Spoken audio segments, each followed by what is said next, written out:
Making their way on to the outfield now. Delighted to say our guard of honour, young cricketers from Steelbacks Cricket Club and Girl Guiding. Please give them a warm round of applause.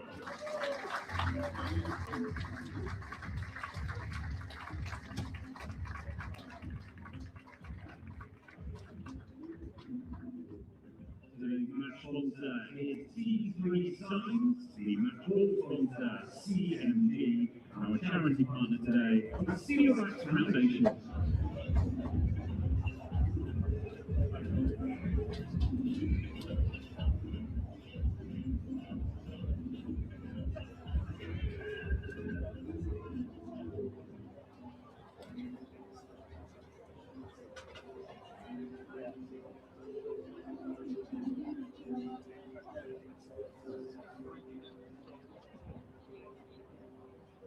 Calling today's Ring of Steel, please welcome young cricketers from Overton Park Cricket Club, under 13.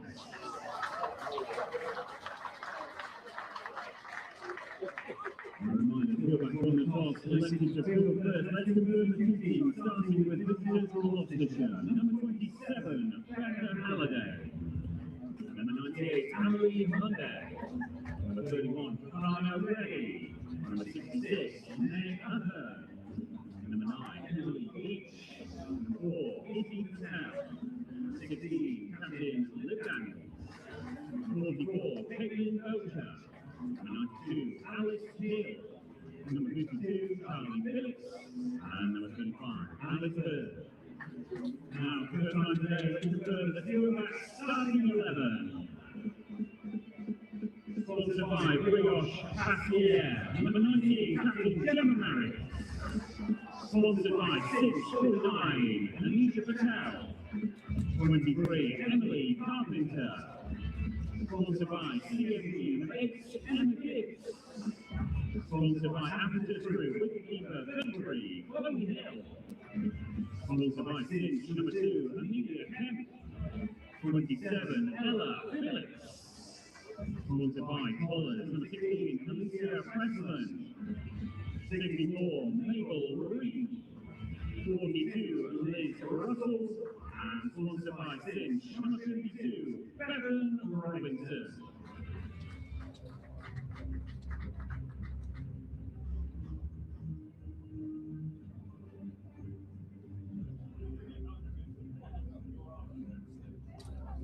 Please welcome match umpires Kelly Wilcock and Adam Hitchcock.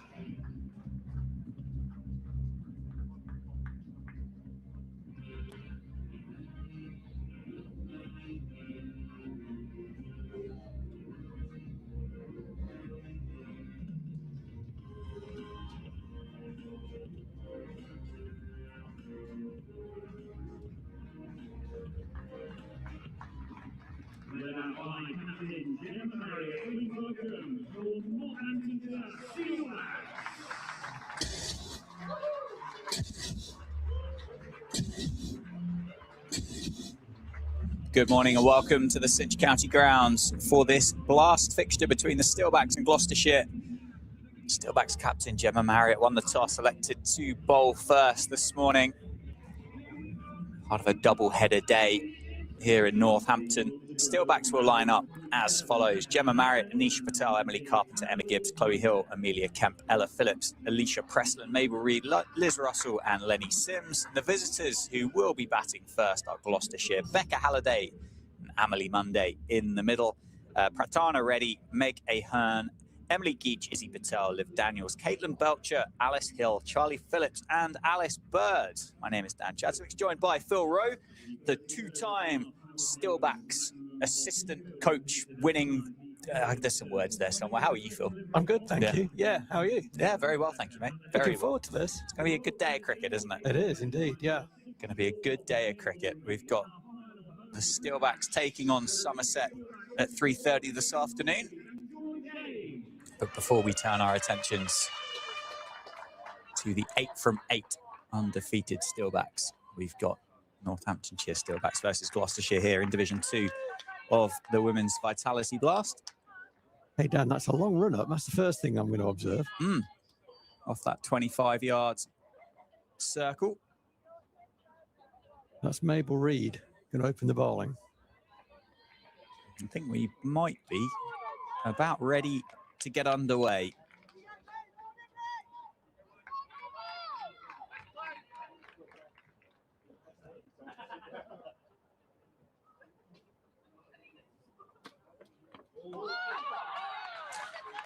Nice start outside off stump.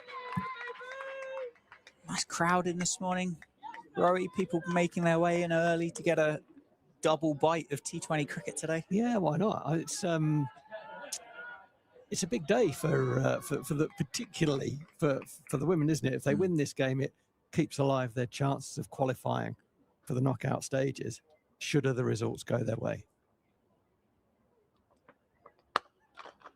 Powerfully struck at mid-wicket, well stopped. Yeah, you're right. It's a must-win game for the Steelbacks today to keep their chances alive in this competition. Gloucestershire sit above them in the table. Slightly different records. Northamptonshire having won 3, lost 4. Gloucestershire won 4, lost 3. So a 4-point difference. Steelbacks do have a better net run rate as it stands. Straight up in the air, top edge, over the keeper, and safe. And well stopped in the end to keep it inside the rope by Ella Phillips. Amazing, only got 1 run there, Dan. It wasn't 3, or it wasn't, no, it was 1. Yeah. I know you were watching the ball, I was watching the running, and they ran 1 and stopped for quite a long time. There should definitely have been at least a second there. I would have thought so. Yeah, I was concentrating on that ball, seeing whether Phillips could keep it inside the rope. Chance, though, for the Steelbacks. Players stopped. There's a bell ringing. Oh, there we go. Someone's alarm's just gone off. Oh, it's back on again. Is it the members? Yeah, they're looking that way, aren't they? Was it the doorbell? Let them in. Anyway, Monday on strike. Oh, bold. Fraction of away shape. Nice, that. Decent pace. Hits the crease well. Mabel Reid. First time I've knowingly seen a bowl. I like that. Good aggression up front. I wonder whether there's an argument for a slip, because it would probably carry. She's got enough pace off the pitch for it to carry, should she find an edge.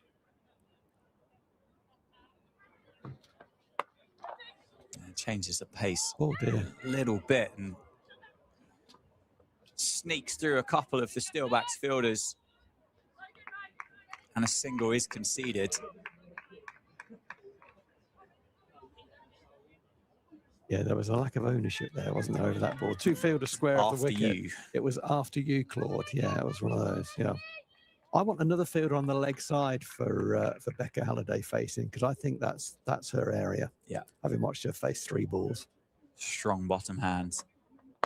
Just There it goes is. to mid-off. Well, he does go to mid-off, but there was a lot of bottom hand involved in that shot. A dot ball to finish, an eventful first over from Mabel Reid.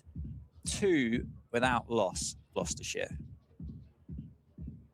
Yeah, I only saw, you know, sort of, it's best to be honest, isn't it, in these situations? I only saw the Steelbacks women play once last year, and it'll be interesting to see what 12 months has done for them as an outfit, as well as obviously individually. They've gone reasonably well, I think, over the course of the season. As I said earlier, if they win this game, they need to win it by a sort of a healthy margin. They would then go above Gloucester. They need a couple of results to go their way. For those eagle-eyed, I think the results that need to go their way are a loss for Middlesex and for Worcester. But if those 3 things happen, David Ripley's team can qualify for the knockouts. There we go. All on the table, but you've got to get the win today.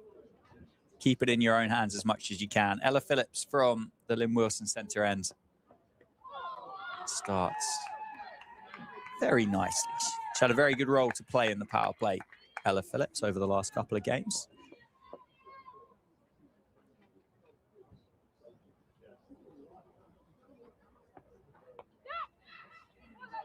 Dab down into the offside, should be 2. And is. Spin in the power play. Quite a popular choice, but second over, normally you get a cliched first over of spin in the power play, don't you? Yeah, it's different, isn't it? She's given it an enormous amount of air. So far, 2 balls in, has controlled her length very well. The field is too square there at point. Nicely bowled. Straightens the line of attack up. It's and deliberately so, being bowled very, very slowly. So if the Gloucester batters want to score, they've kind of got to add the pace themselves. Yeah. And probably go over the top. There's a top edge. Is it going to fall safe? It does. Spins away up towards the dugouts. Stopped in the end, and be a couple. Yeah, that's good improvisation from Emily Munday, recognising that he doesn't want to be lofting the ball down the ground this early in her innings, so sweep. Got a top edge on it, but it was a good option. She creates the angle again and gets past the fielder at square leg. 4 runs. First boundary of the morning goes to number 98 for Gloucestershire, Emily Munday, who moves to 9. So a big part of batting, you hear it talked about quite a lot nowadays, is problem solving, and Emily Munday has solved the problem. There's no pace on this ball. Northampton want me to come and hit straight down the ground, bring the fielders into play. Actually, I'm going to go square. It's good work from her. Good batting. Goes again. Gets herself outside off stump. Beautifully played. Definitely drops it down through what would have been a first slip for another couple of runs. That's clever batting. It was not by no means a bad over. It's gone for 10. And that's all really down to Emily Munday's improvisation and working things out very, very quickly. That's really good to see. I mean, not that good because it's 10 runs to Gloucester, but it's good in terms of cricket. Yeah, absolutely. 12 for no loss after 2. Mabel Reid will continue from the David Capel end. The 2 boundary fielders here are third man and point. I think they need another one on the leg side, Dan.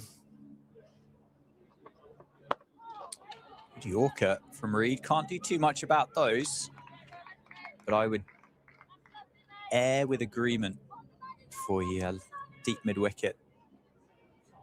Because I think even if you hold your line outside off stump, that natural arc is going to take the ball through down towards the leg side.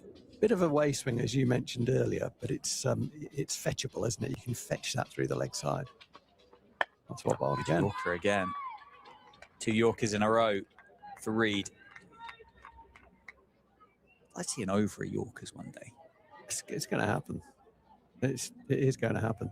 It's an underrated delivery. It's a very underrated delivery. I think you said in the last T20 game that we had, why is it when the pressure's on, bowlers go to a Yorker? Yeah, free hit Yorker, normally, isn't it? Yeah, I mean, there are some exceptions. But Yorker. Yeah, absolutely.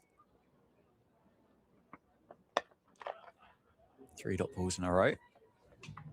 Halliday showing a sign of frustration. She takes a wander over to the square leg umpire just to compose her thoughts on Monday. That's really good cricket from Emily Mundy. And we don't know what was said. It would have been, from the looks of that, something like, keep going, you're okay, we're okay here. We're doing all right. Keep your shape. Let's see if that little interjection had the desired effect. Goes a bit inventive, a bit creative. 4 dot balls in a row. Right, this is where I, as a captain, I would say, okay, I'm going to get my point fielder over to the leg side, get a boundary fielder on the leg side, bowl a slower ball. Having said that, it does look like Mabel Reid can nail her Yorkers, but wickets are a good thing early on. Yeah, wickets in the power play. Absolutely brilliant. Another dot ball. 5 dot balls here for Mabel Reid in the 3rd over of the game. You can see from Halliday's body language, she's kind of staring down towards deep mid-wicket as an area that she wants to get the ball towards. Yeah, Mabel Reid's definitely backing her ability to bowl the line she wants to. No fine leg, no field a bit really behind square on the leg side. Good stuff. Does get a little bit inventive. That one Well should played. cross the rope and does. Excellent shot to end the over.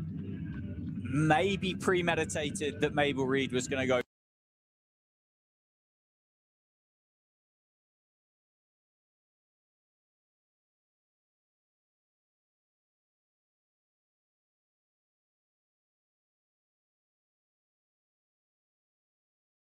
Bowl 6th, and that's why you bowl 6th, because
Oh, nice. Oh, very nice. Nice bit of cricket all round. Well bowled, well played, well fielded.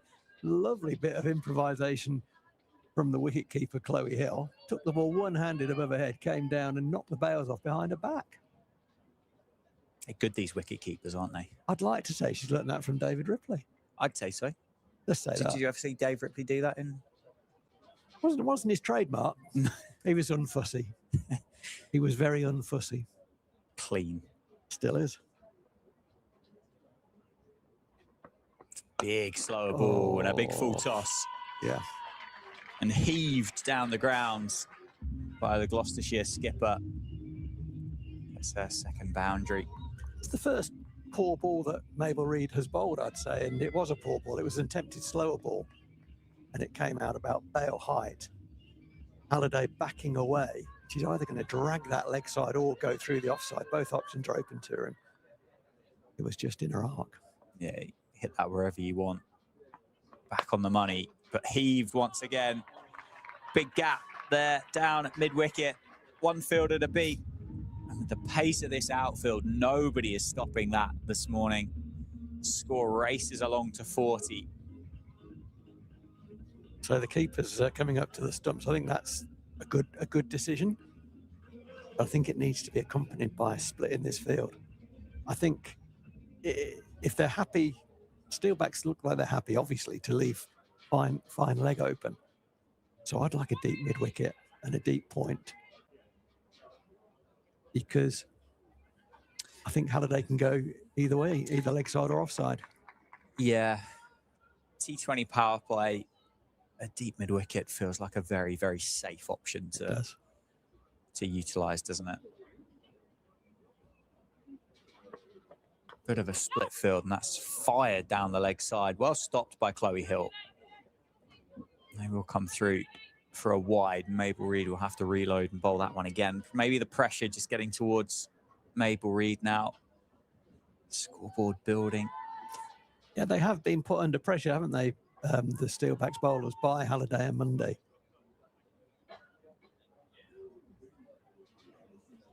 They have put pressure back onto Steelbacks bowlers who haven't quite responded. Well, we've got an injury, a running repair to a fielder. I think that's what you might call a graze. Thank you. Help me out there. There we go. We're working in a partnership. That's good, that done like that. Tandem, yin and yang. Good alertness from the 12th. 12th man runs on with drinks for the batters. Steelbacks 12th man hasn't. Which you wonder why. But so they're regrouping here, aren't they? They're in a huddle. Captain is getting her troops together and saying, look, let's not despair. They've played pretty well so far. We've got to be more on it. It's one of those, it's when you're out there in the middle and you get into this kind of scenario and you look over at the board and you think, geez, they're going at nearly 10s here. They're flying along. But then when you have to think about it, you go, the outfield is rapid. It is rapid. It's very, very quick. And the boundaries aren't massive here at the Cinch County grounds. The pitch looks an absolute belter from the cricket that we've seen so far. It's got good pace about it. It's got good carry. The ball is coming onto the bat really nicely. From the spinners, from the seamers. Yes, you don't want to be chasing 200, of course not. And Northamptonshire will have an opportunity to start to spread the field when they get out of this power play. They will naturally slow the opposition down. That's going to be highly likely to be another 4 as it just skips away. Amazing. And races down towards the practice wickets here at the Cinch County ground. 4 more. Yeah, the things, I don't want to say the wheels are off, but because they're not quite off. However, the 2 boundary fielders, as we've said a few times, are both on the offside, and the last 2 boundaries have gone through the leg side. The keeper coming up has led to Reid bowling probably straighter than she wanted to. He wants to be outside off stump.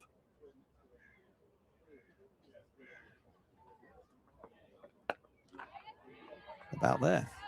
right about there. Good way to finish the over. And Monday, who is now on 30, striking it at around 200. Quite happy just to dot that one back and see another over. Yeah, that's really, you know, that last ball for me tells me something about Emily Monday as well. You could easily get the adrenaline going. We're on a roll. We've hit 3 4s in this over, and let's get another one. But actually, no, it's a good line of length. We're ahead. We've won this over. There's 15 off it already. I'm happy to just absorb that ball. Good cricket.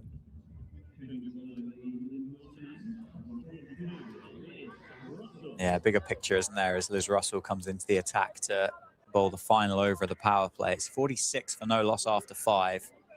Halliday will be on strike. She's on 14. Happy at the minute just to play second fiddle to Emily Monday, who's 30 off 16 at the minute. So fielders out on the leg side. Deep square leg, deep mid-wicket. This is the field that you wanted. Well, I'd want one each side. That's well fielded, extra cover. That's what, yeah, I want one each side. But if we're going to go 2 on one side, it would be 2 on the leg side. Yeah. But ideally, I'd want to split. And then bowl a kind of off stump, 4th stump line. Easy from here. Very easy. It's an easy Much game easier game when you're not playing. It is indeed. Good Yorker. Halliday just got to stick in there at the minute with Monday. Monday's down the wicket again for a little chat, keeping her partner going. That's lovely. I'm really enjoying her cricket. Yeah, Monday's looked in good form. Halliday struggled a little, but she's getting good support from her partner there. Tries the ramp. Can't connect that time. I think Russell there, to be fair, probably saw Halliday go into that position early and just hit the ball outside off stump. I think you're right, Dan. It was a very early setup, wasn't it? Very early setup. There's obviously premeditation to play that shot. You just want to go as late as you can. Just went a fraction early, I'd say there. 2 on the leg side. Goes for the ramp. Connects this time. That will race up towards the Curo Wealth Lounge. And it's crossed the line. Effort. Top effort by Mabel Reid. Can't keep it inside the rope and brings up the 50 for Gloucestershire.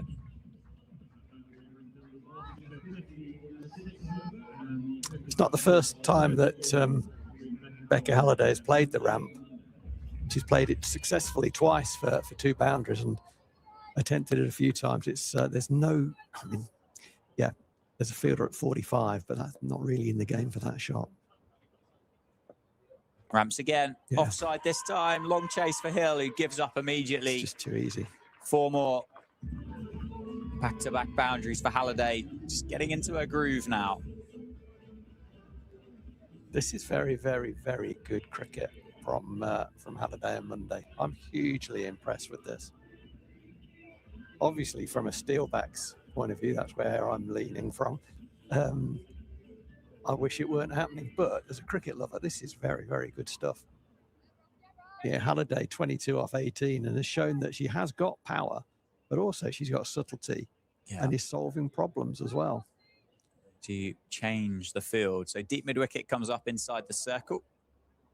Deep third drops down to the boundary. Goes over the offside and is taken by the captain, Gemma Marriott. Breaks the partnership at the back end of the power play. It's the captain to depart. Goes for 22. It's just starting to get into her groove and fell the next ball trying to take Liz Russell downtown. 54 for 1. It's a good catch that because it looked simple. It wasn't the hardest catch that Gemma Marriott is ever going to take, but it needed catching. It was to her right. She had to move quite sharply. And you're never too sure how well that ball has been struck. And it was sort of slightly dying on her by the time it reached her. But she pounced it very comfortably. A wicket off the last ball of the power play. It's not ideal from a batting perspective because the new batter comes in now with boundary fielders around. But she certainly played her part in that partnership. And 54 for 1 in the power play. I think Gloucestershire will think they're ahead of the game.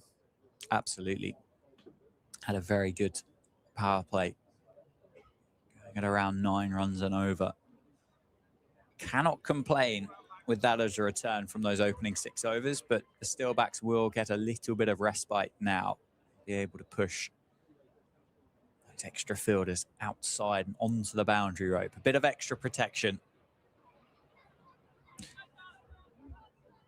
So I think this is going to be Emily Carpenter from the David Capel end. Yeah, we've got the new batter of Reddy. He's going to be at the non-strikers end. Steelbacks just getting themselves organised.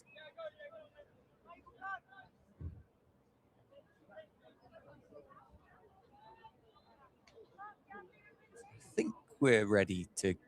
I think it's a very slow response to the fact that we're out of the power play like done. Get going, yeah. Oh, there we go.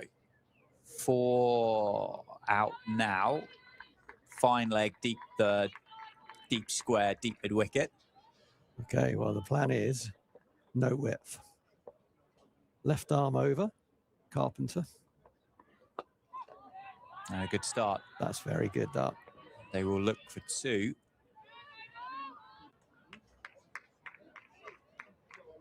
Well, to my knowledge, that's the first ball I've seen Emily Carpenter bowl. But I like a lot what I've seen from one delivery. 3 fielders on the leg side boundary, couldn't give any width and certainly didn't. And bowled at a nice pace into the hip. It was perfect. Yeah, it's a tricky angle, isn't it? It is. Get the in batter off strike and bowl at the newie. Yeah, and they're going to send one of those fielders out to the offside for a bit of extra protection. She's got a deep cover now instead of a deep mid wicket. Oh, that's swung. Now she's hit that. Big appeal. That could be tight.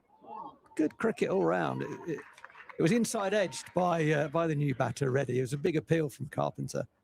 The ball went out into the leg side. It was well fielded. And there was a potential run out at the bowler's end. I think she'd made her ground. That's good cricket, swinging it back in like we'll see David Willey doing later. Absolutely. Got to be on your heels or on your toes, haven't you, with Monday in the middle. Change of pace. Runs her fingers down the side of the ball. Played down to deep mid wicket. Monday is very, very keen to take these singles. And I think if you're batting with Amelie Monday at any point in your career with a Gloucestershire shirt on, you've got to be ready to take that single. Well, there's no doubt that her partner currently is ready. Very good. Okay, shall I leave very now? Good. Yeah, I think so. We'll just mute the microphone as that one slides down the leg side. Come on, Dan, that's not bad, is it, on a bowl of cereal and a coffee? Some Cheerios. That's probably what you need. Yeah. It's good, this. I like the energy from the Gloucester batters. They've come out to play, haven't they? And they've solved problems very quickly. They've been positive. Oh, that's swung a long way. Should not be a run there. I complimented the fielding earlier, and that should not be a run there. You've got the new batter on strike. Mid-wicket has got cover behind. Got to be in on the single there, and it went straight to, who is that there? That's Alicia Present. So a little bit of inexperience there, really. Got to squeeze the new batter. Don't let them get off strike.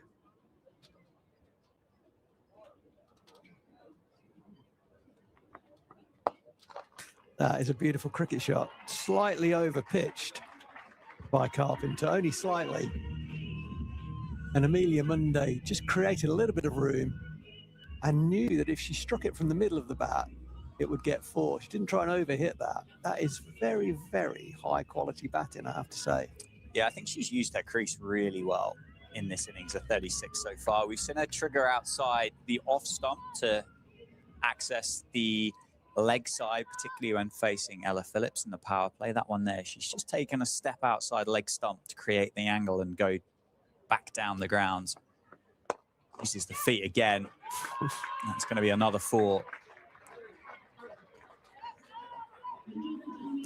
Well, that's probably that's the best of the lot, isn't it? Yeah, the runs are flowing for Amelia Monday here at the Cinch County grounds. Little fake trigger outside off stump, suckered the bowler into bowling into the plan and punished through cover. Timed it very well. The fielder will be disappointed at extra cover that they weren't able to stop it. It's another 4, and Monday moves to 40. 40 off just 21 deliveries. Yeah. And it's been surgical, I think. She has, she's picked the bowling apart, hasn't she? Kind of toying with prey, isn't it? Yeah. I think at the moment. Good stuff, this.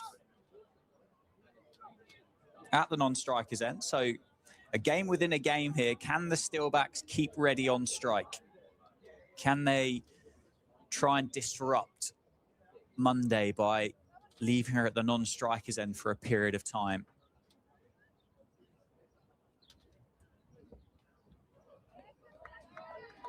I'd be tempted to look at some more spin options personally. Dan, now that we're out of the power play, we can get 4 fielders on the boundary. I think Monday in particular has enjoyed the pace. Yep. She did play the spin well too, but I think just a little bit more spin. Now we've got the option of 4 boundary fielders wouldn't be a bad option. 2 dot balls in a row. Very well bowled and well umpired as well. Ready tried to go across the offside, which meant Russell was able to stretch that wide line a little bit further on the offside. Curious field with the 3rd man, but no fine leg and a deep square leg. Not sure what that's telling the bowler. There's an attempt to squeeze, isn't there? Because the Steelbacks have only got 3 on the rope. What's going to happen here? The umpire wants to get involved in this. The ball was defended back down the ground, and Russell threw at the stumps and hit the batter somewhere. Sometimes over-eager umpires want to get involved in that and start dishing out penalty points, and sensibly, it's just a cricket incident. Move on. Good umpiring.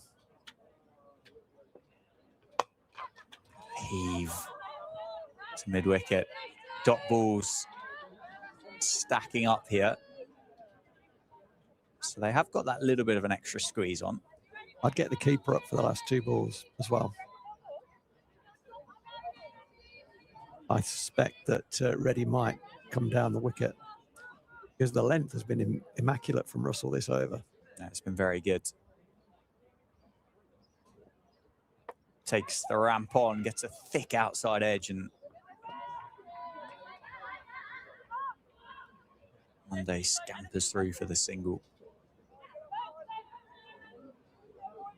Well, I think it was the right option, actually. If she wasn't going to come down the wicket, the right option then was to ramp. There's no fine leg. It almost hit the back of the bat, that. Got in a bit of a tangle. 1 off the over. Very good over so far. Can she close it out? And an excellent end to it for Gloucestershire as well. It is just 2 runs off it, so a good over for Northamptonshire, but crucially, Emily Monday keeps the strike. She's on 41. Apologies offered from Liz Russell to the Gloucestershire ready for the cricket incident. It certainly sparked something, though, because there was a shot out of character the ball afterwards, wasn't there? Yeah, there was. The adrenaline was going a wee bit. Heaved at mid-wicket. So we are going to see some spin. Anisha Patel will come into the attack from the David Capel end. So it's only the 2nd over, or it's the 3rd over of spin so far.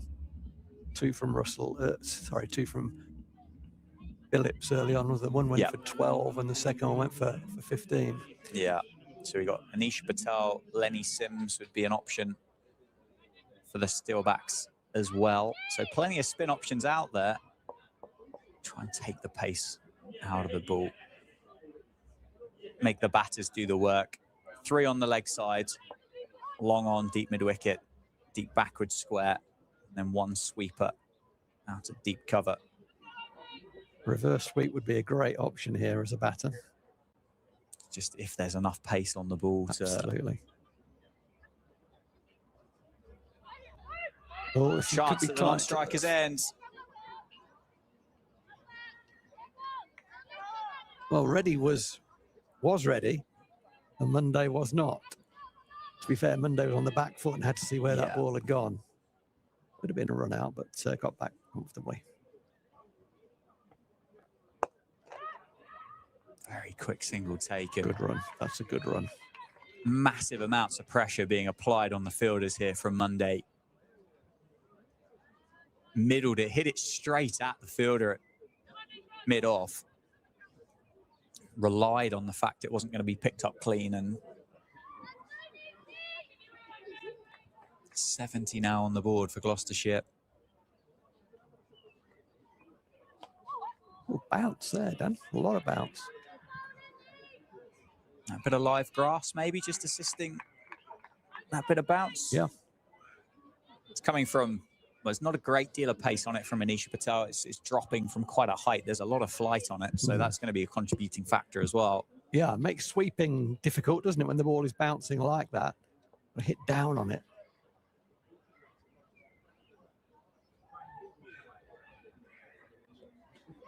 Gone. That's beautifully bowled. Monday runs past one, and Anisha Patel gets the big wicket, gets the breakthrough.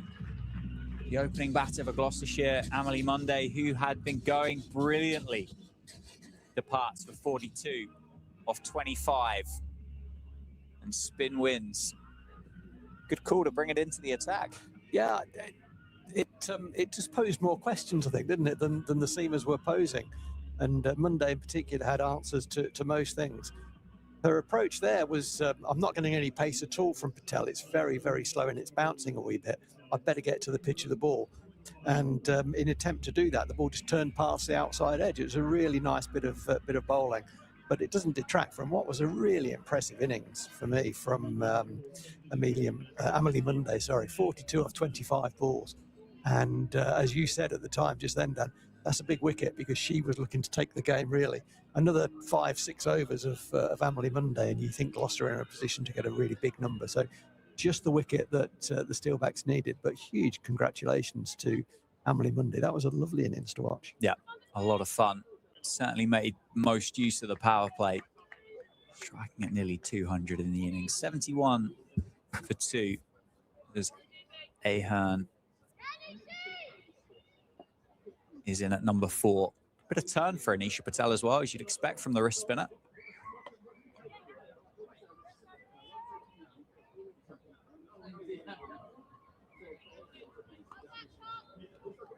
That's what. So the 7th over went for 13 out of the power play. I'm just looking at what might have happened had spin come straight in after the power play. I mean, who knows? You just don't know. But there are a lot of spin options in this side, as you say. The seamers look decent as well, but they just didn't have quite the control. Yeah. But certainly Anisha Patel has shown in that over. Yeah, good over. Breakthrough included, 72 for 2 after 9. A little bit of a wrestle back for the Steelbacks. I think I'd rather have 72 runs on the board after 9 overs.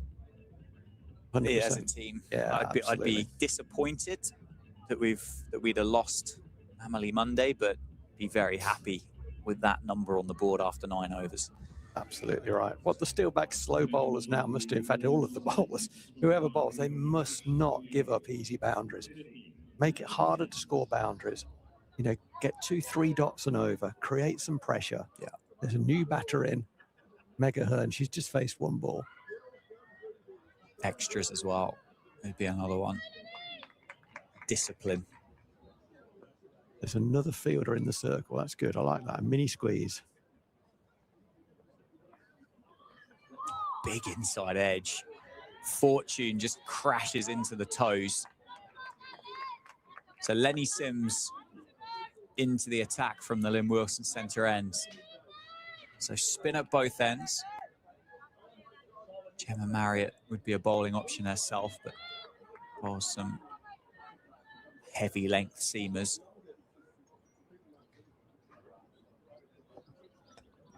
I just missed everything.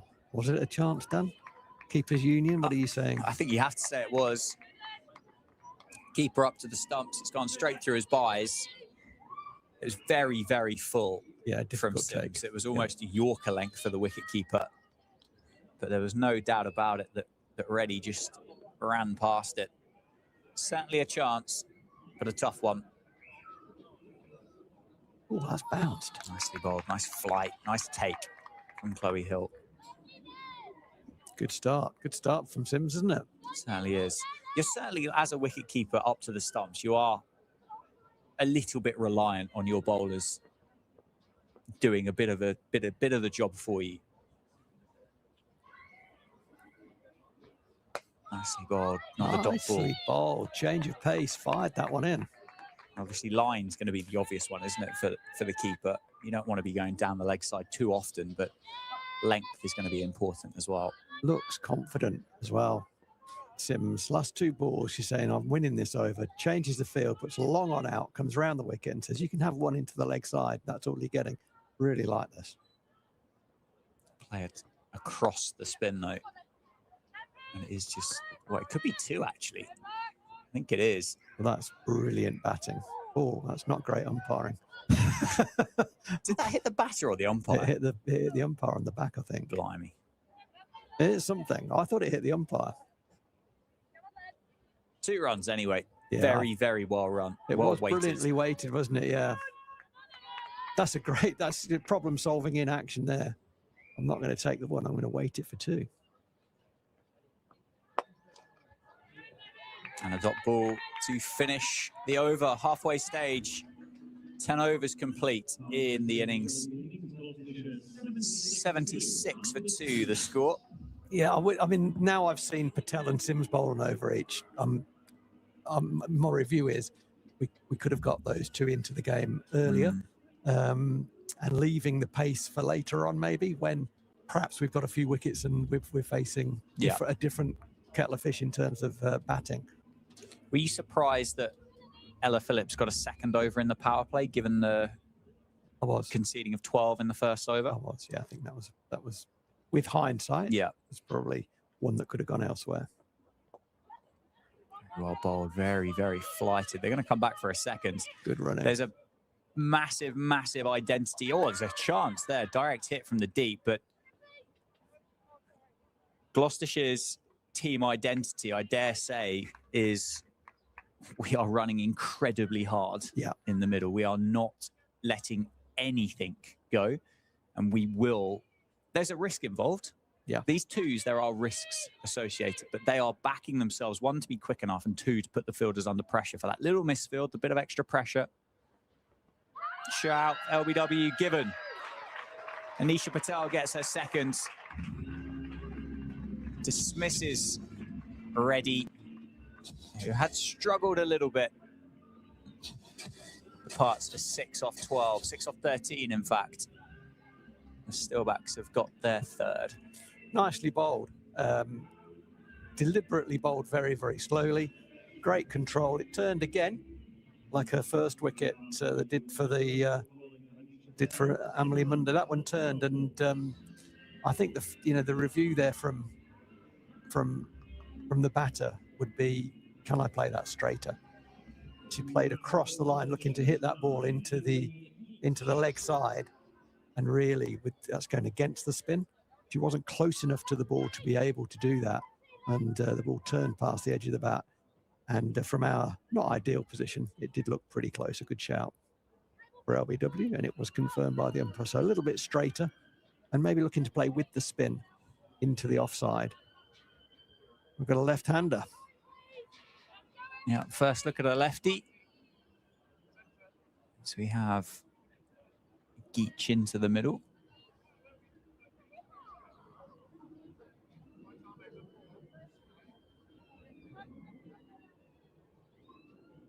No boundary fielder on the offside.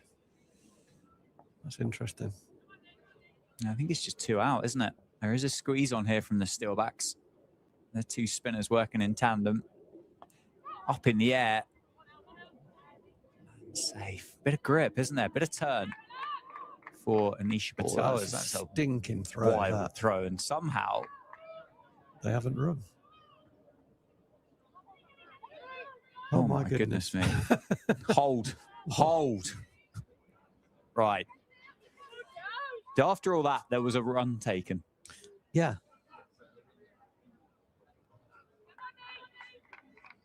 Yeah, Amelia Kemp with just a horrific throw that the keeper couldn't take and should have led to overthrows. I don't know why she winged the ball in that quickly. The ball was virtually dead at that point. We go again. Oh, that's nearly crept through as well. Nicely bowled. Anisha Patel asking plenty of questions. Lack of pace is the way to go, isn't it? Make the batters make the running. That's it, isn't it? Make the batters put the effort into the ball. Spread the field a little bit as we get towards the back end of the over. It's a nice shot. To find that gap into the offside, but it is just one.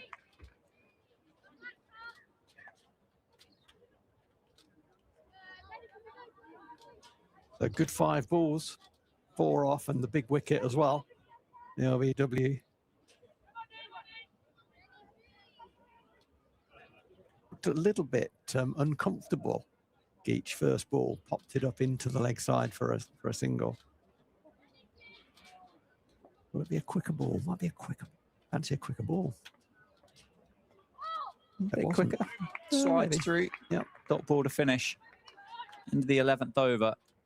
Steelbacks doing very, very well here. Just slow Gloucestershire down. It's 80 for 3. Yeah, the last 3 overs which have been spin have gone 2 for 11, and it does look a different prospect. And it also looks a different prospect. You know, you have to say now Emily Monday's left the stage because she had answers to most things. She got done with a nice little bit of leg spin bowling from Anisha Patel. And now at this stage, Northamptonshire well back into the game now. Run rate down to 7.3. 2 newish batters in.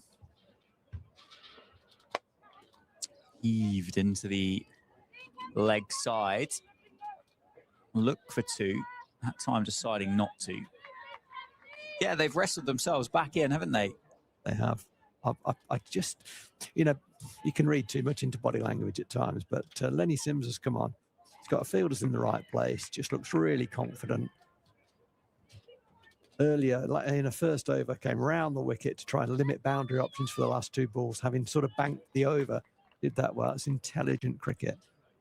Good decision making and then really good execution behind that. That one straight. Watch the spin, watch the top spin. edge there. The fielder's tried to come in and take the catch, has stopped it, which is brilliant. For a second, I thought that was going to just skip past, head over the rope, but 2 in the end. And what part of the body she stopped that with? Arm. Anywhere along the hand through the forearm, I would imagine. Did well. It's a difficult one. Appeal for That's LBW not out. sliding down the leg side. Quicker though, quicker and flatter. Dangerous delivery with no fine leg. Any bat on that goes away. But I like the change of pace.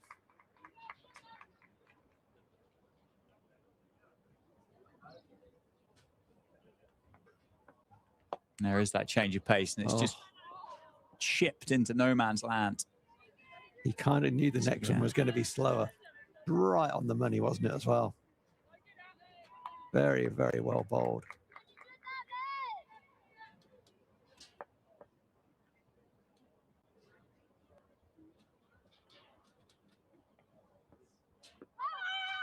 Too high, I think. 5 pad involved. Another dot ball, though.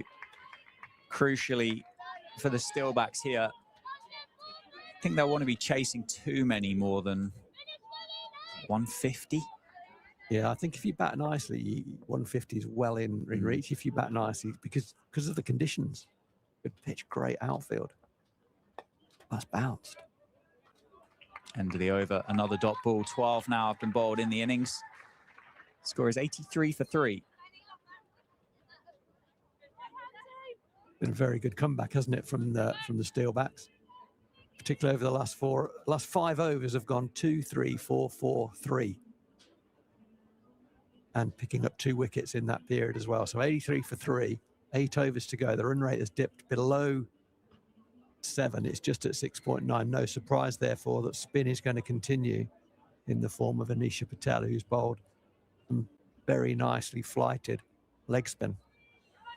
I think if you're the Steelbacks, you'd be desperately trying to find another spinner out there, wouldn't you? You absolutely would. Do a little bit more work. That's just over the fielder at short mid wicket. Going to be 4, isn't it? speed of the outfield here today at the Cinch County grounds. That's beaten 3 Steelbacks fielders and races away for 4. First boundary in a while, I think. Yeah, very much so. Well, yeah, the first boundary since the 7th over. Pressure release for Gloucestershire. The outfield is as fast as I've ever seen it. It's lightning quick, isn't it? It's scary quick, isn't it? To say, I'm certain last year we never really got to the stage of off-fielded. The grass really kind of browning off. No. To use a non-horticultural way to describe it. Whereas this year is a couple more weeks of this, and you're starting to look at a very, very discoloured outfield. Lightning fast.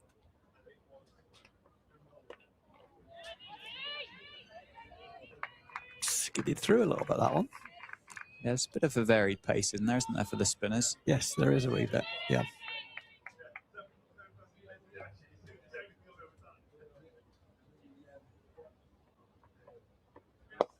Nicely bowled and brilliantly fielded. It took a lovely bounce up and would have been gone. It would have been gone, yeah. Had Liz Russell had hit. That could not have taken a nicer skip off the outfield if the ball had tried. As it is, Gloucestershire complete the single. Very committed dive as well from Megahearn. Full length dive on basically on concrete that looks like grass. I'll try that again later. Whipped on offer through the offside. Should just be one. Brilliantly fielded out there. Got a feeling that's Alicia Pressland out on the boundary, who does a brilliant job patrolling the boundary rope for the Steelbacks. That was brilliantly fielded, very good arm. Yeah, that was. I criticised her earlier for her fielding in the ring, but praising her there because that was great fielded. Always 2, and she cut it down to 1. Fantastic work. Yeah, it just gets pushed a little bit straighter for the end of this over. So 2 for 13 for Anisha Patel from her 2.5 overs so far. Make that 2 for 13 off 3. Dot ball to finish. End of the over, 89 for 3. Deach on 4, Ahern on 11. And the Steelbacks just getting a grip of this game once again. It raced away from them in the power play. They lost control of it, I think, would be fair to say, through those opening 7 overs. But since the spinners have come back, they've put Gloucestershire under pressure.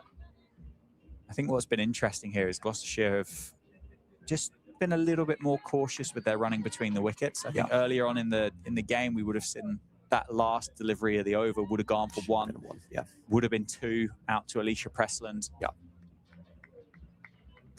Kind of feel they're going to go now. 7 overs left, and in going, I think it's the big risk here. I think Steelbacks might pick some wickets up. Oh, they should have done there. Miss stumping. Oh dear, that has to be taken up. The previous chance of a stumping was difficult because the ball pitched right the base of the stumps. That one, really, the keeper had a decent sighting of that. Yeah, just crashed into the keeper, didn't it? Uses her feet down the ground, gets it over the fielder. Big chase onto the rope, and the ball wins. Another boundary. Yeah. 4 more runs. That adds insult to injury, doesn't it?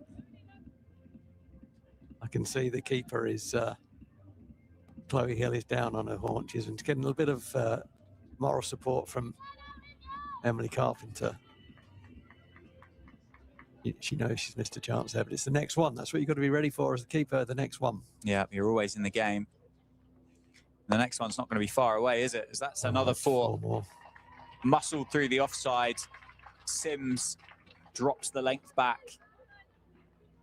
And camping on the back foot, powerfully struck. Down through long on. Really good batting that from Megahearn. The previous ball, she came down the wicket, lofted it over mid-on for 4. Nicely played. You might have thought she's going to do the same again, but this time she sat well back and the ball was slightly shorter of a length. She crashed it through the offsides. Really good batting. Needs a response now.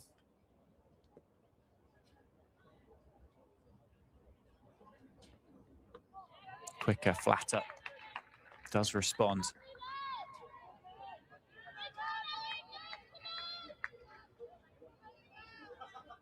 She say Gloucestershire have backloaded now for this innings. They've had that period of consolidation.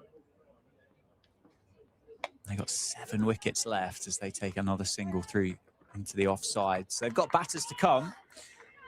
And in this format of cricket and the way that T20 cricket has developed, you don't really have specialist batters anymore, do you? As ball strikers 1 through 11. They have given themselves an opportunity to put their foot down and take the game back to the Steelbacks.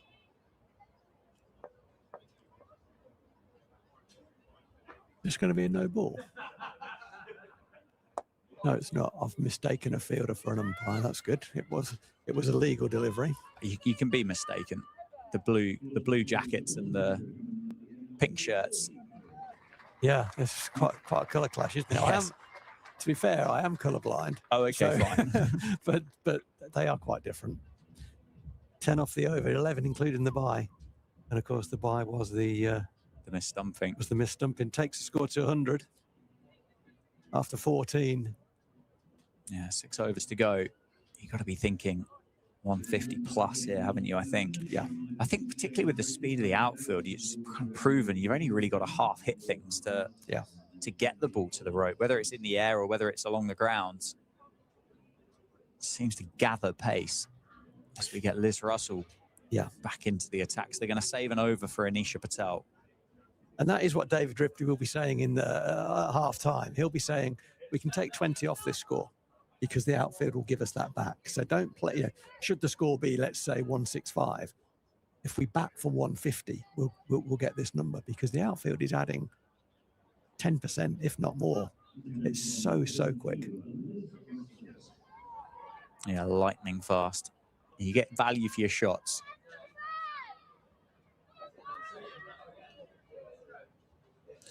Liz Russell then back into the attack. Gone straight through, full pint. Bales dislodged, an immediate impact. Great bit of captaincy to change the bowling. Liz Russell has worked. Picks up her 2nd wicket of the day. It's 100 for 4. Just did it for pace, really. It was not a special ball. What was special about it, if anything, it was straight and it was quick enough. Straight through the defences of Emily Geach. Had faced exclusively spin to that point, and that was on the money. Start well, isn't it? Start the over well. And she certainly did that. Did Liz Russell. You know, another, now bang, bang, and a couple of quiet overs. Steelbacks get themselves back into this game. Yeah, but what do Gloucestershire have left in the tank? Strike rate merchants at 6, 7, 8, 9.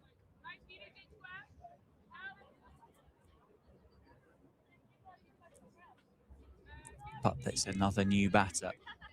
Mega Hearn's going very well. 20 off 18 at the non-strikers end. Emily Geach, 5 off 11. She departs. I'd like to see a real squeeze here. The fielders that are inside the circle, of which there will be 5. I'd like that to be 6. And I'd like them all to be really tight, saving a single.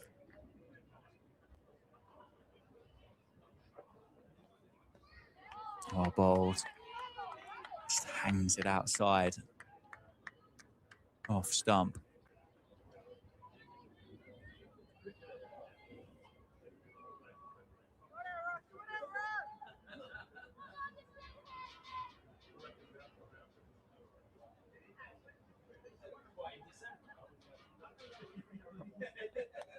Edged. Very well timed. Uses the pace of the ball and comes back for a second. So Patel's off the mark with a 2. And nicely bowled again. I like that as well. The third man fielder who had to come across to her left to field that has been put a little bit finer. It's good. As you get through the card, the batters tend to get that finer and finer. The better players tend to get it squarer. The not so good players get it a little bit finer. Well bowled. Good over this for Northamptonshire. At the point that we thought Gloucestershire were going to just go through one of the gears, broke that partnership immediately. Russell now has just conceded 2 runs from these opening 4 deliveries of the over. Can she get out of it without conceding a boundary? Stumps. Keep it on the stumps. Oh, it is, and it does bounce as well. Patel's nowhere really to play that. Does get 1 in the end. That really did bounce, didn't it? Yeah, for good length. Patel looking to turn that into the leg side. It bounced and took almost the top corner of the bat.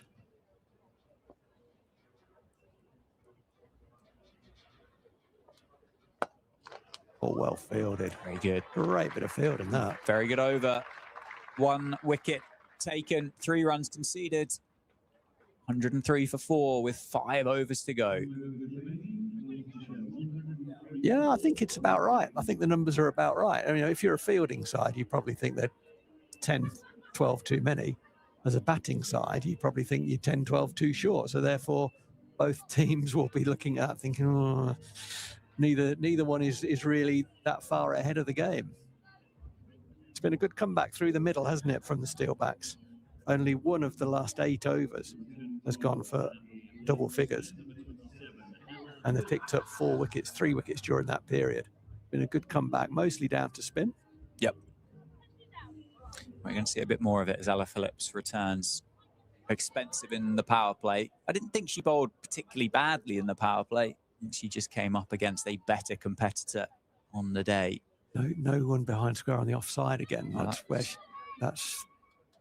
where all the runs were conceded, weren't they, in the power play? Very open, isn't it? Does Patel have the same shot, same ability to problem solve that we saw? That's an exceptionally good pickup at point. Just 1. Certainly saved another one. I'd like to see that fielder 20 yards to her left and point a lot square on the boundary. I think that covers both options in for me.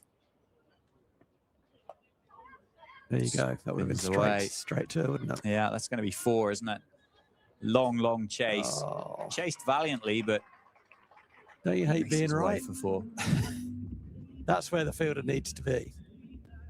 And then the point fielder, the fielder on the cover boundary needs to be squarer as well. And you've kind of got that area kind of covered. If you're getting hit through extra cover 4, probably quite a poor delivery. Okay, now they've reinforced it. They have brought 1 over from the leg side to cover that where the ball's just gone.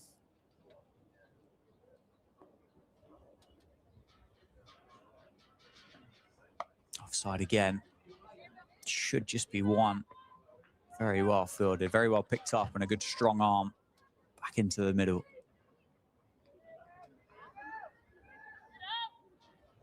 Certainly been noticeable that Gloucestershire have calmed down a fraction with their running between the wickets. Yeah, they have. They have, indeed. Nicely bowled. Takes the pace off of it and well fielded. More extreme bounce, really. I know that the ball is coming down and from a trajectory, but it's extreme bounce. I'm feeling something happening, Dan. I think something's going to happen. This ball, big ball. It's the big shot down the grounds. Well played. It will just concede 1 in the end. Ella Phillips with a bit more work to do in the over.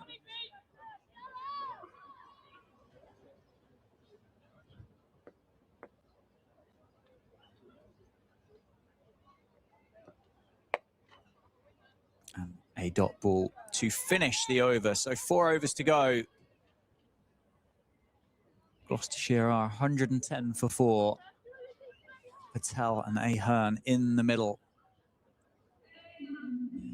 What kind of number can they get up to?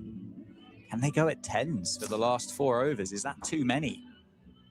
Are they going to be looking at around, what, 130, late 120s? Scored 56 in the last 10 overs. Very few boundaries in there as well. What would you say based on what from these 16 overs? Have you got like a par score in your minds? That's such a difficult question to ask, I appreciate, but yeah, 135 from now. Yeah, something like that. Yeah, I think that's below. Yeah, what I would, below par. But it's probably on about the number they're going to get, somewhere close to that. Scurry of wickets, though, flurry of wickets could be a problem here, obviously. absolutely. That's good captaincy, as you said at the time, Dan, to hold one over back from Patel, bring Russell back on, picked up the wicket straight away, and then go back to Patel. It's good cricket, that. Oh, that's beautifully bowled. That is, don't throw it. She threw it. That's beautifully bowled. Very well bowled. They got another over from Lenny Sims as well. Another over for Phillips. So potentially 3 overs of spin in the final 4 overs available for the Steelbacks and Gemma Marriott. That's well bowled. That should just be 1. It's very hard to, it's very hard to hit that ball anywhere but the boundary fielder there, because it's bowled so slowly. And although the batter read the length very well, it's a dying ball by the time it gets to, and you can really only hit that in front square on the offside for a single. Good bowling. There is that single once again.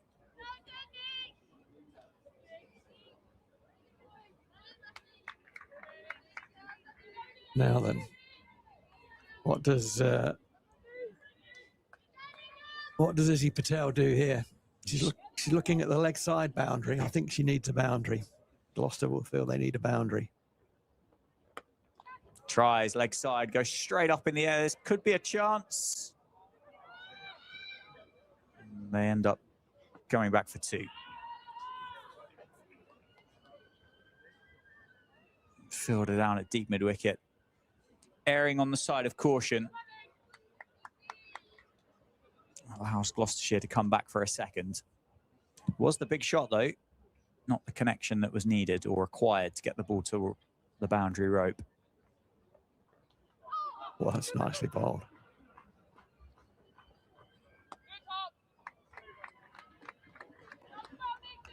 Very good over again. Pretty much any over that doesn't contain a boundary now is a good over. Yeah, and that's a very good spell. Excellent from Anisha Patel. So 4 overs, no maidens, 2 for 17 from the 4 overs. Get Lenny Sims to bowl her 4th and final one from the Lynn Wilson centre end. 3 overs to go, then 18 legal deliveries.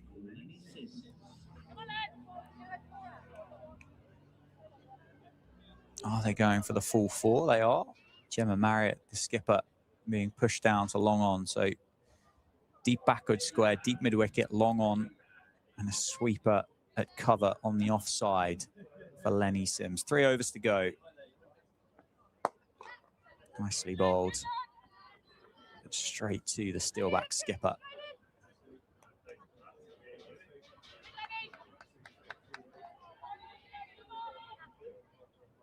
It's a bit scruffy. Some of the throwing ballers eluded either the keeper or the bowler too many times. Sharpen that up. That could cost you. That's beautifully bowled. Slower, lighted. Completely stuffed the batter. Well bowled. Yeah, premeditated heave to the leg side, wasn't it? The risk with that, unless you really middle it, you're probably only going to get 1 or 2 anyway. Down the ground, up over the offside. I think Marriott's going to keep it in play. Does. Comes back for 2. It's really nicely played, that. It was very well bowled as well by Lenny Sims. kind of did the batter on length, but the batter didn't panic. Just took it early, had to take it earlier than she wanted to, got nowhere near it, but didn't panic and chipped it for 2. Nice cricket, that. Quicker and flatter. Good response. Another good over for the Steelbacks, changing the field. 118 for 4. 2 deliveries left in the over. Yeah, same tactics employed again by Lenny Simms. 4 balls banked, only 3 off. Saying, I've won this over. I'm not going to go for a boundary. I'm going to come around the wicket. I'm not going to leave the stumps. They can only go into the leg side. That's the plan. It's a good plan.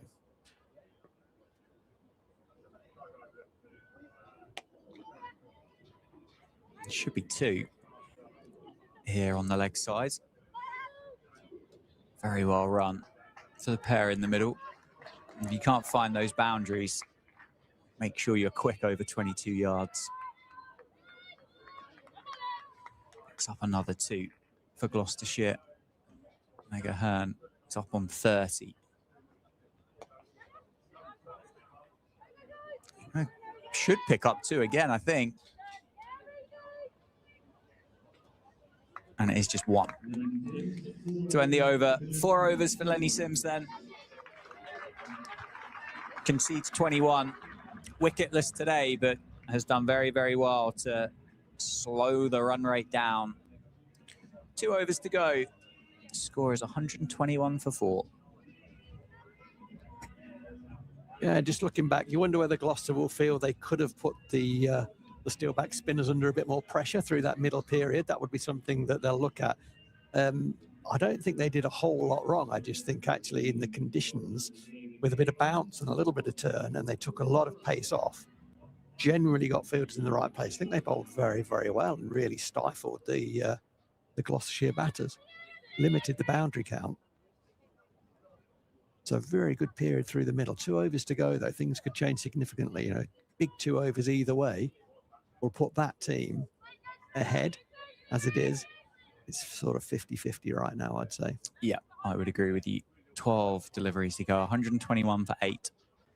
Back to seam, back to Liz Russell from the David Capel end. It's a good shot. Lovely looking shot.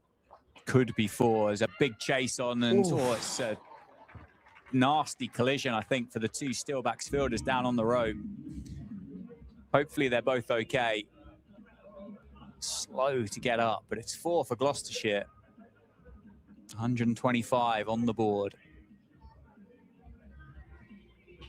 It's the second boundary Ahern has hit, in almost identical line there. One was off spin, and that one off seam. There's something about the arc there that she enjoys. She punched both of them over the mid-wicket fielder.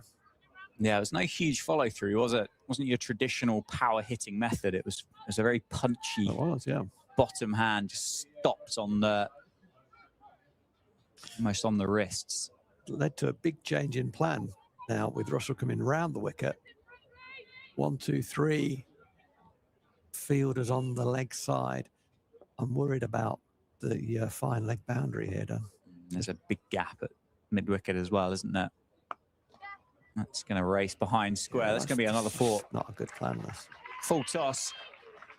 Always going to be on the leg side, and it's just been helped on its way. Back-to-back boundaries. No, the outfield is so quick that any hit from a seam bowler into the leg side that doesn't go pretty close to a boundary fielder is going to run away for 4, as happened there.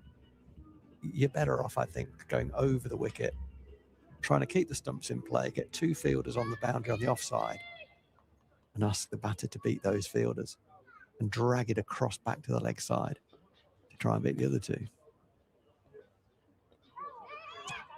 Oh, well stopped by Ella Phillips.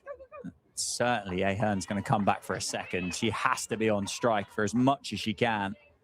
That's 10 off the first 3 balls. And this one of the 2 big last couple of overs that that we talked about there? It's always a gamble, isn't it, when you've got another over of spin up your sleeve. I think Ella Phillips herself has got 1 left. Russell back over the wicket now, Dan. That plan has been abandoned. Full toss down the grounds. Well hit, should be stopped. And Well he is. fielded, well fielded. Gets the ball in the air quickly. Stops Ahern coming back for a second.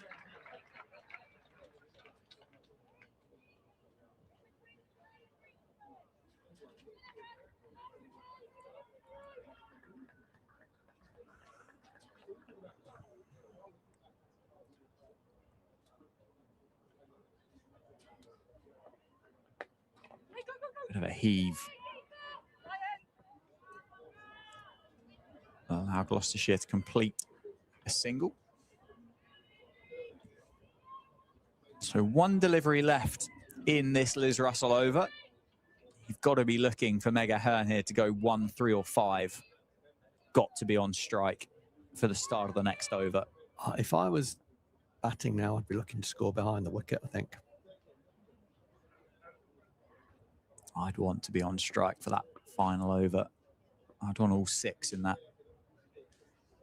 20th. Goes leg side, very well timed. Well fielded. And will. Brilliantly fielded. Paul Rank settle on the single. Brilliant bit of fielding again at deep mid-wicket. End of the over. Single, very, very expensive. 134 for 4 with an over to go.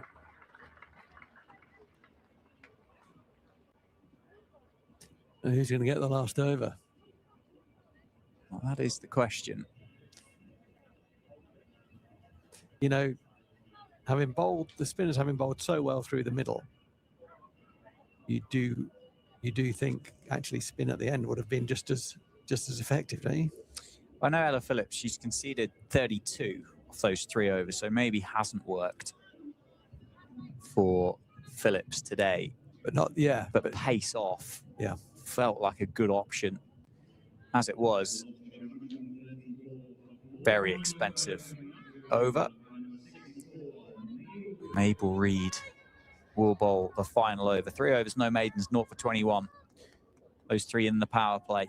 Different skill set required here to round this out. Meg Ahern on strike. She's on 43 of 33 deliveries, going very well. What can Gloucestershire get? What can they post? Well fielded. Gets away with it. Just 1 and gets the dangerous Ahern at the non-striker's end. She's played very well, hasn't she, Meg Ahern? 44 off 34. She's taken a bound. Hasn't had many boundary balls to hit, but those that have been in her area, she's put them away very well.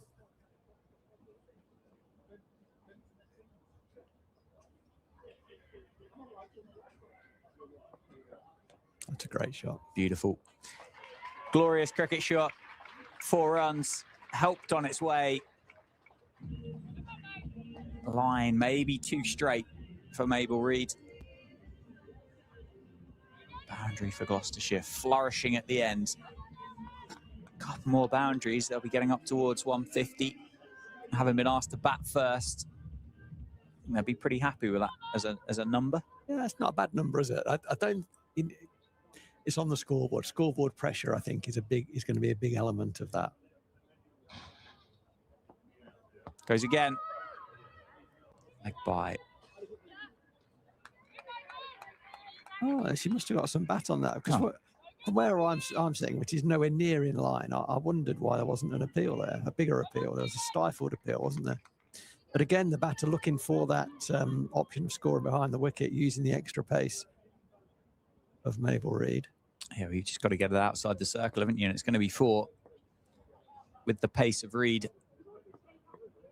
Ahern stands her ground, waits for it. Reid drags it down into the hip, and Ahern says, thanks very much. I'll help it around the corner and pick up another 4. Moves to 48.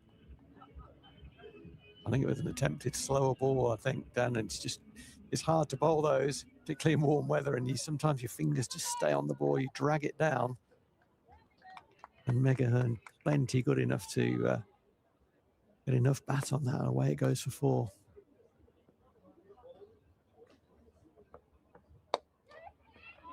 Full toss, and wow. Would have been run out had Mabel Reid managed to deflect that back to the stumps, because Patel was desperate for the single. That's the first dot in 13 balls. Yeah, been brilliant, hasn't it, for Gloucestershire in this, the death of this innings. Putting the Steelbacks under pressure. Good Yorker, great Yorker.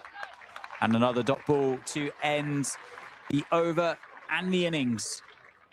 Gloucestershire finish on 144 for 4. Mega Hearn on 48, Izzy Patel on 15. And the Steelbacks, having elected and asked to bowl first this morning, will need to chase down off, or need to chase after the break 145, Rowie. Yeah, I think that is well within their compass to chase that down. It's a very difficult one to assess that, because it was either one team well on top or the other team well on top. Actually, the first 6 overs, power play 1 wicket for 54 for 1 in the power play is a really strong start. And Halliday and Monday in particular played beautifully up front. Spin came on, game changed. The spinners bowled well. Spin was more difficult. There was a bit of bounce in the pitch, a little bit of turn. The fielders were generally in the right place. And through that middle phase, Steelbacks were well on top. And then it came to the last sort of 2 overs, 23, 24 off the last 2 overs. Swings it back towards Gloucester being on top right at the end. But overall, I think 144 is probably a bit light. I think you can add 14, 15 runs in for the extra speed of the outfield, taking those hits that would normally be 1 or 2 for 4. So I think David Ripley will be the happier of the 2, but there's always scoreboard pressure, isn't there? Absolutely is. Well, let's take a 5-minute breather and we'll be back for the second innings of this T20 between Gloucestershire and Northamptonshire.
Henry Woodcock and Adam Hitchcock.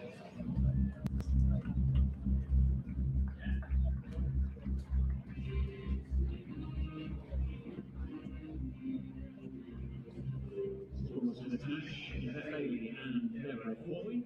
And now by the captain in the tunnels, we've got the visitors, Gloucestershire.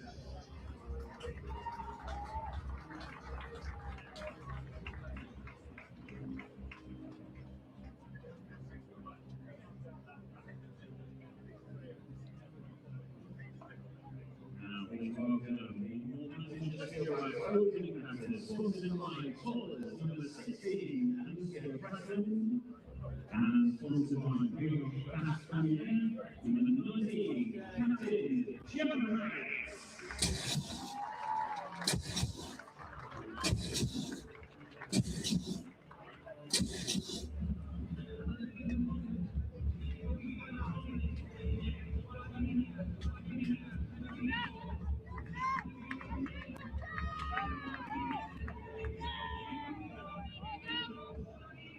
Here we go then, folks. Welcome back to the Cinch County Grounds. 145 to win for the Steelbacks to keep their knockout hopes alive. Gloucestershire equally, a win here would be hugely handy to confirm their spot in the knockouts. The Steelbacks, if they were to win today, would still require some results going in their favour. But it's going to be Gemma Marriott and Alicia Pressland to open the batting. It's going to be Caitlin Belcher from the David Capel end with a slip in place to open up proceedings here at the Cinch County Grounds. Double header Sunday here in Northamptonshire. Up in the air, driven uppish, falls in front of the fielder at mid-off. What do you reckon then, Rowie? What's your percentage chance for either of these two sides today? Yeah, it's a good question. It's an absolutely fair question. Before I launch into, I will answer it because I will. I've never seen Gloucestershire with the ball in hand. I think at half-time, 1-4-4 feels a little bit light, but only a little bit. Yeah, not much in it, is there? I don't think. No. They obviously raced away in that power play. So are you somewhere around 55, 45? Yeah, I'd say somewhere around there. About there, yeah. It's relatively no, even, certainly no more than that. Yeah. And that's about two things really. It's scoreboard pressure is one, and I think this wicket isn't easy if people bowl accurate spin on it.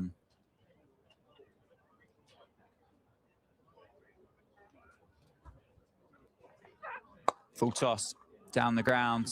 Not timed brilliantly, but enough muscle behind it. 4 runs, first runs of the run chase. And it's the captain, Gemma Marriott. Nice shot back down the ground, wasn't it, past the bowler? There's never a fielder behind the bowler, or very, very, very, very rarely. That's the place to hit the full toss back where it came from.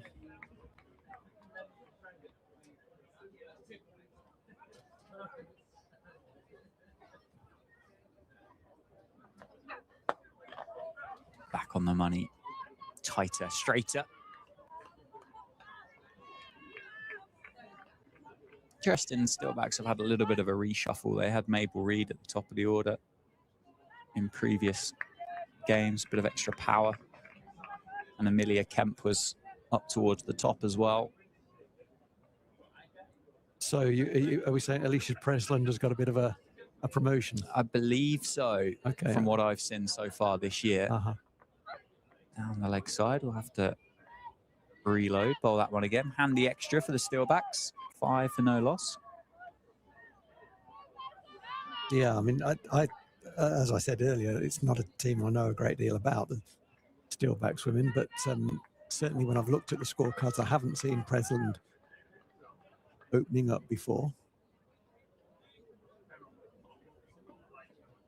According to the scoreboard, she's got herself on strike, which is a good effort. It's a terrific effort. Because she isn't on strike.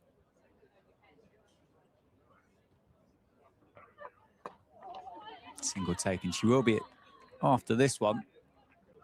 She'll only have 1 ball to face from Caitlin Belcher, but she is on strike now.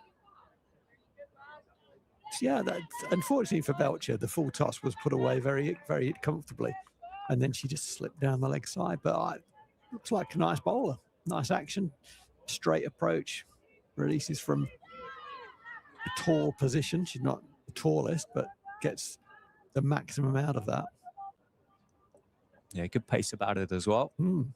Final ball of the opening over then. Alicia Pressland on strike. Gloucestershire sticking with that first slip. Met with a solid defence. End of the over, 6 for no loss. A few more people, Rowie, just starting to mill about, making their way into the ground. Sunny Sunday afternoon. Mecca of sport, isn't it, this weekend, Northamptonshire? British Grand Prix down the road. It is. Steelbacks at home in Northampton.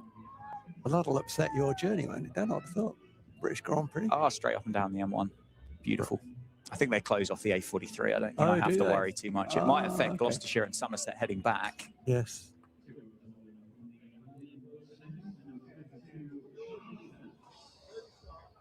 So spin into the attack. Charlie Phillips.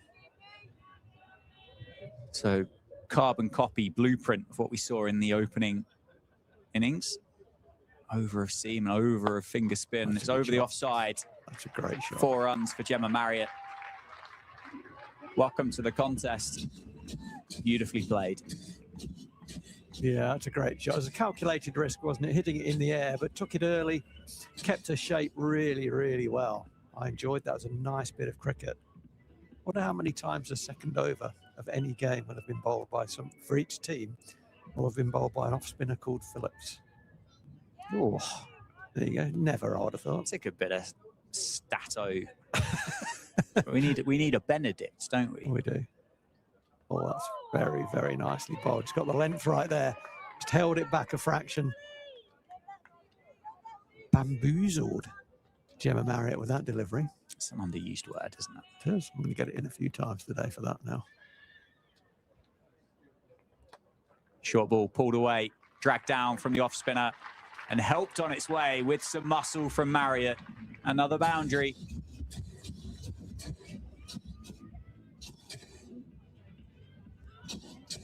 I like the way Gemma Marriott's played so far. Only faced 8 or 9 balls. Has hit 3 boundaries, each of which have been a calculated risk. The odds are in her favour the way she's played all of them. Waited for that ball beautifully before pulling it away. And there's 4 more. Ground. Oh, just in front of the rope. Another 4. But not only is it the second over of a power play being bowled by an off-spinner called Phillips, it's having a pretty similar outcome as well, isn't it? It is. Yeah, the boundary count, you'd expect that in the power play, the boundary count will be higher than in most phases, particularly in the women's game, I think, because of the fielding restrictions. Only 2 fielders allowed outside the 25-metre circle. Phillips is going to come around the wicket now and try and cut that angle off over the offside. And she's done that successfully. No need to panic here at all from the Gloucester side, but also Gemma Marriott. She's won this over. Certainly won it now. Yeah, another 4. A bit of a rank one from Phillips. Powerfully put away through the leg side. Very, very exciting start. 22 for no loss after 2. Yeah, coming round the wicket to cut off the angle of going up and over the offside. That was the plan from Phillips. And in itself, that's not a bad plan. The problem with that plan is that coming around the wicket, you can be swept with impunity. You're probably not going to get an LBW bowling around the wicket unless it turns sharply. It's not likely to do that. And so the sweep is always in play. And it was beautifully put away by Gemma Marriott. She's raced on to 21. Very strong start.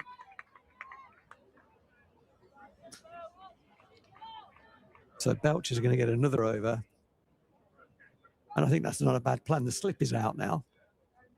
Although that first over went for 6. I don't think it was the worst over we've seen today. I think there's some promise here, but she's got to keep the ball on and around the stumps, keep the stumps in play.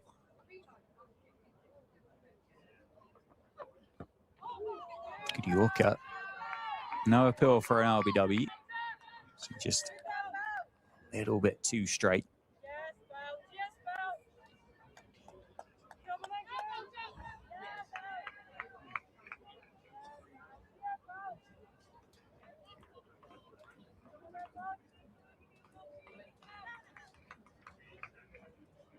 Gloucestershire desperately need wickets. It's a strong start. It's early days, a strong start so far from the Steelbacks chasing down this 145 they need.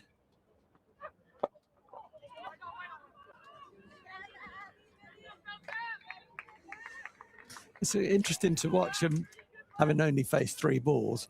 It's impossible to read too much into the promotion of Alicia Preston to open the batting, but it'll be interesting to see what has led to that, and we may get some clues as her innings progresses. So far, has had some decent balls and kept them out comfortably. That's about all you can say so far. Yeah, just I think trying to get Gemma Marriott back on strike, isn't she? Important not to get frustrated, and equally Gemma Marriott not to get frustrated not seeing the ball. The face of the bat, solid defence again. Yeah, she can't do a lot with that, and intelligently, she's not trying to do a lot with it either. No, full and on the stumps. Not a great deal you can do. You don't want to be playing across the line. Not really enough width on it to drop it into the offside. On face value, you'd say there's a pretty easy single, wouldn't you, down to deep third, but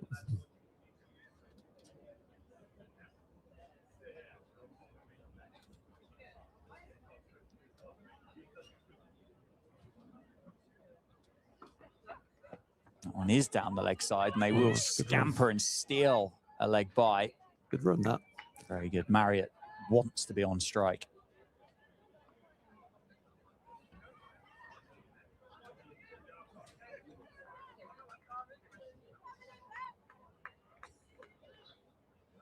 You often see that run declined, and it came off the pad, and which slows the ball down, and Gemma Marriott knew that she'd get in.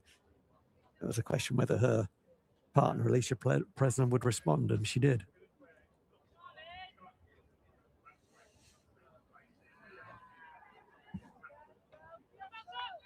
There's a third man, wide third man, and a deep backward square. They're the 2 fielders outside the circle.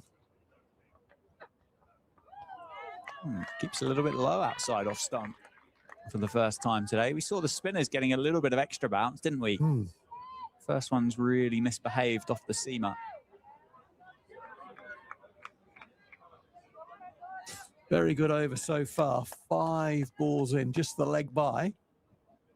It's a good comeback from Belcher. Good decision to give her a second over.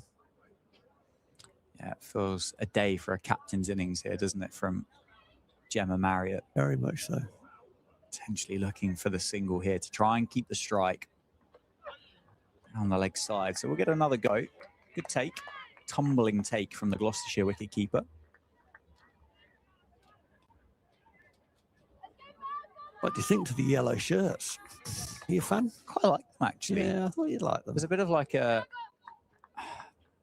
Was it the Arsenal kind of bruised banana type look about them? And yeah, I like it. I've never heard that said before. A bruised banana. I think that's what it's affectionately known as. Is it really? Yeah. Okay. Get over. Out. Mistimed. Simple catch at mid-off. Had to make a little bit of ground to the side.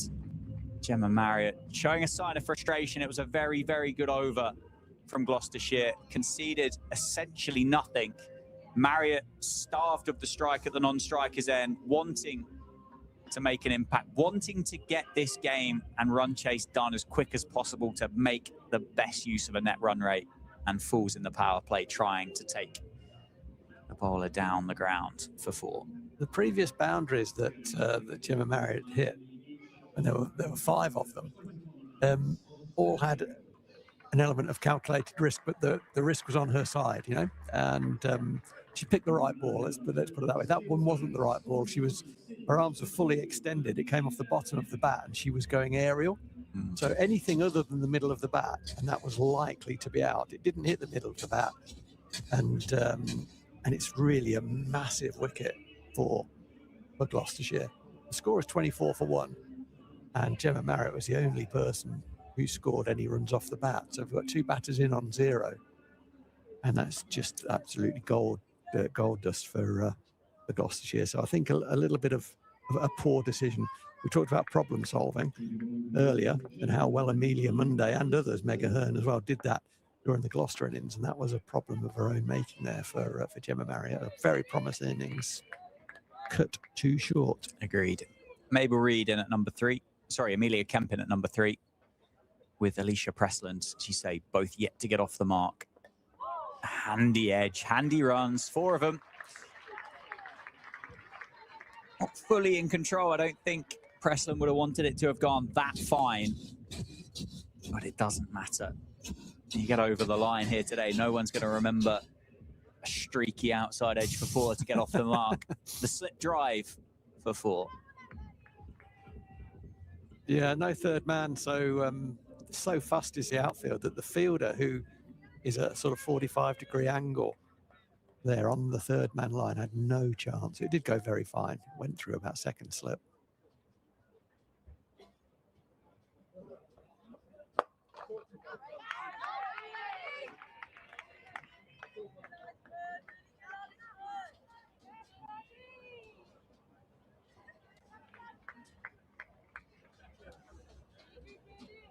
A couple of decent partnerships. These will be the wise words that David Ripley will be saying. Couple of partnerships, all we need. Oh, handy runs. Just evades the fielder at mid-wicket. Going to be 4. Long chase to the rope. Ball wins, fielder seconds, and the second boundary in the over. There's a great example of what we were saying about the outfield. You know, the ball wasn't well struck there, particularly well struck at all from Alicia Pressland. A thick inner part of the bat it got. It pitched just outside the 25-metre circle, and the fielder had no chance. And that doesn't generally happen. Generally, that's 2, isn't it? There's always going to be 4 today. Just racing away into the bigger pocket as well, wasn't it? I think it was Amelia Monday trying to haul it back in. I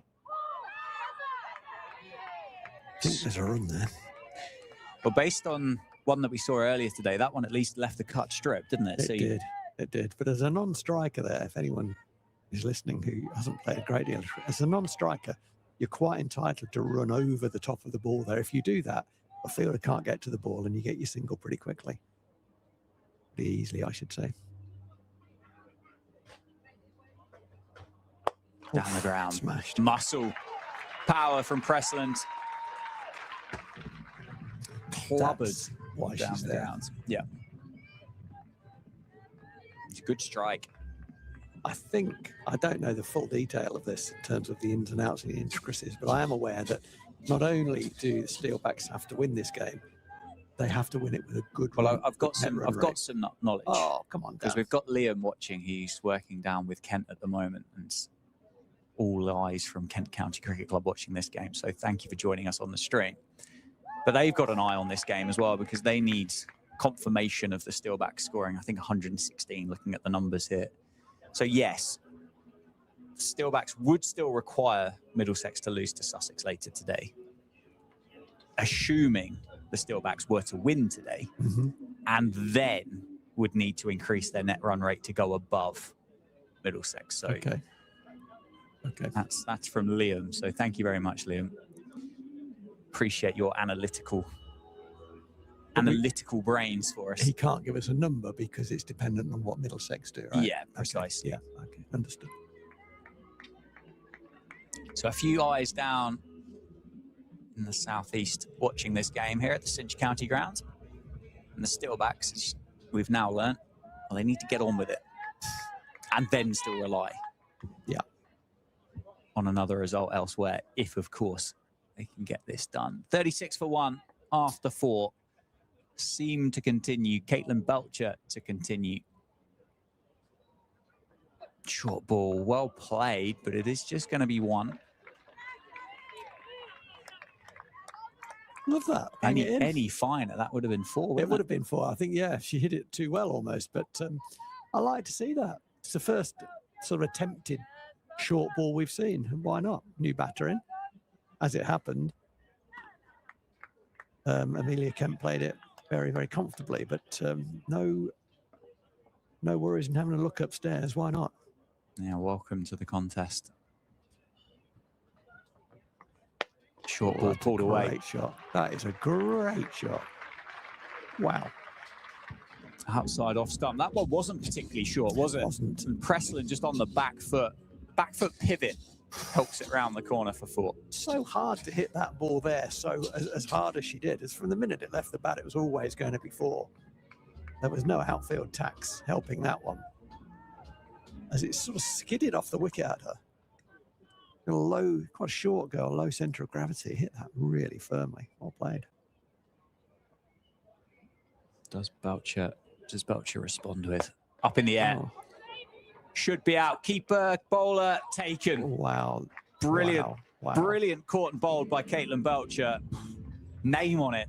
Should have been the call from somewhere. Great catch. Caught and bowled. Deserves another wicket. And the dangerous Presland departs. Tried to a repeat dose, didn't she, there? Alicia Presland. The previous ball, she got away off the back foot through mid-wicket really comfortably. That one maybe banged in a little harder, just rushed her a little bit, got a top edge of the bat. And from then, I just thought it had collision written all over it. Thankfully, it didn't. The bowler called early, I thought. That's what I thought I heard. And ran on a follow through to catch the ball, which she eventually did. But the wicketkeeper was sprinting towards her at a rate of knots and not looking to pull out. I think she was in the periphery, and I thought what was likely to happen was either a collision or that the bowler would stop, having seen the keeper running towards them. But thankfully, neither of those two things happened. And disappointingly, from a Northamptonshire perspective, it led to the demise of the batter, Alicia Presland, having hit a good 4. And wickets are going to be very key here, aren't they? Because wickets slow down scoring rates generally. I wonder if that will prove to be the case. Good catch, that. I think if it wasn't the final game of the group and there were other factors at play, I think you may see the Steelbacks just slow things down a touch, but you've got to win to get through. Yeah. And you've got to win well. Yeah, do that first. Do that. Control the controllables, isn't it? Win your game. And if you're getting towards the winning line and you can accelerate that, then do that. But you got to see the winning line first. We don't want to go too soon here. And also, Gloucestershire have got a bit to say. There's a bit of cricket to play in this game. So you've got to win the game you're in. And it's going to get harder outside of the power play. As we saw in that first innings, Gloucestershire will, of course, have some very, very handy spinners in their ranks as well.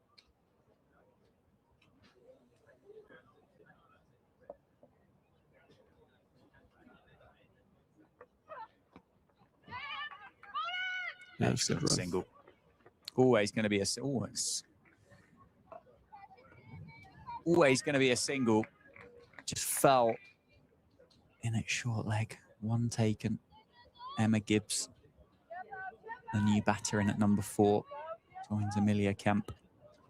Nisha Patel carded next.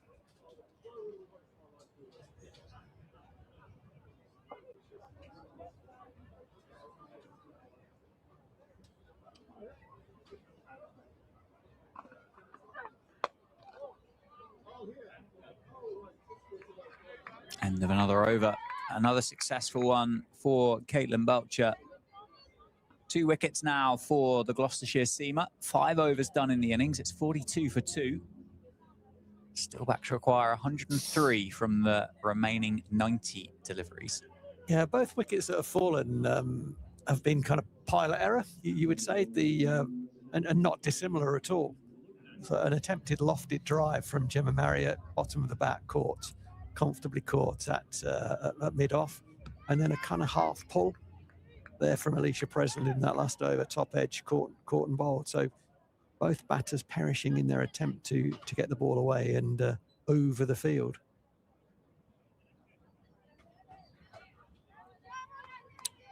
Spin is back to round out the power play. Liv Daniels into the attack. Round the wicket. Starts very nicely. Very flighted delivery outside off stump. I mean, that is not the line that she's looking to bowl with this field. No boundary fielders on the offside at all. Both the two fielders out on the leg side.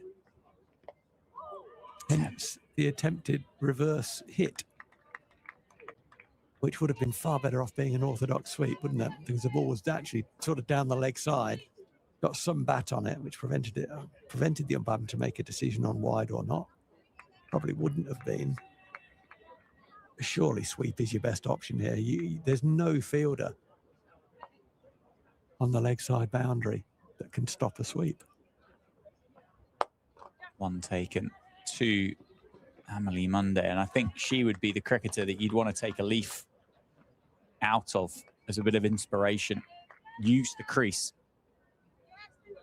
Offside, leg side.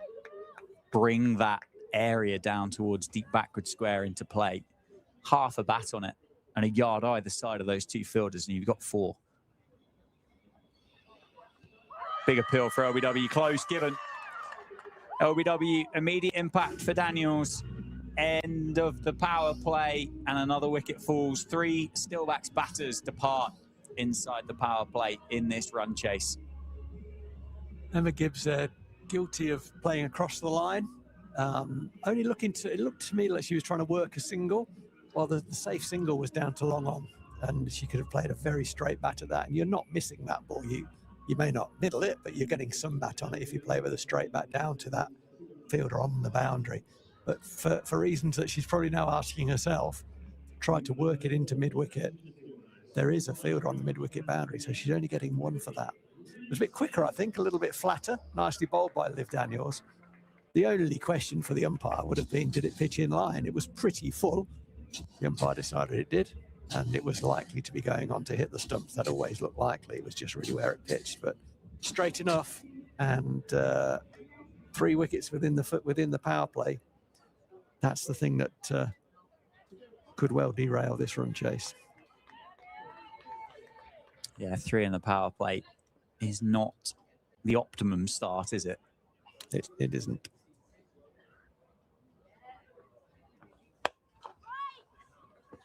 The Steelbacks. Oh, very quick single take and run on the misfield. That's gone, isn't it? It is. Make that 4 in the power play.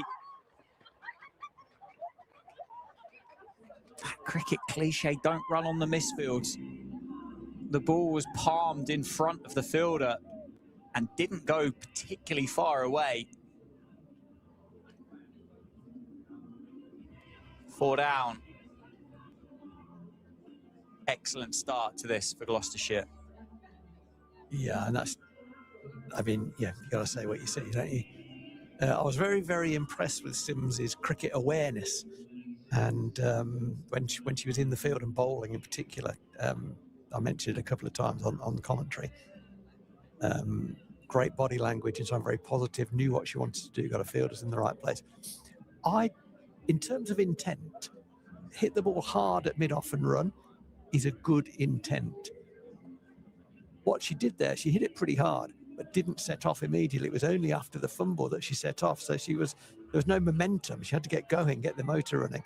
And as you said, Dan, the ball just didn't go far enough away from the fielder. It hit her on the thigh. She got the long barrier out, and she was able to just get up, throw it in, and bowler did well to get back to the stumps, but that's a very soft wicket. And still work to do in the power play. So after all of that, it's Amelia Kemp and Chloe Hill in the middle. And the score at the end of the power play is 45 for 4. Yeah, 2 wickets in the over and only 3 runs off it. I mean, you'd say that a wicket is a wicket. The first one was the LBW, just really playing across the line of a straight ball, hit that to mid-on and run at the other end. You get your single. And just a poor judgment of a run. I like the intent. I'm not going to criticise intent, but it comes with decision-making as well, and that wasn't the right one to run on. It's easy to say this now. She was run out very comfortably. Good cricket, though, from Gloucestershire. The bowler got back to the stumps. The bowler would not have been expecting there to be a run taken there. And the fielder did well in recovering, threw the ball to a nice catchable height for the bowler to catch it, flick the bail off. And Lenny Sims wasn't in the frame, really. Yeah, long way short. Not in the photo finish, that is for sure. Bit more spin here at the Cinch County grounds from the David Capel end. Beautifully bowled. Lovely flight on that. Dip at the end just beats the bat of Kemp.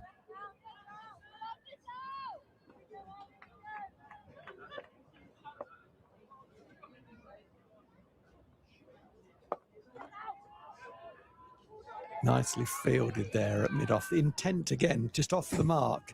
Immediately the ball was struck, ran in, stopped any chance of a run.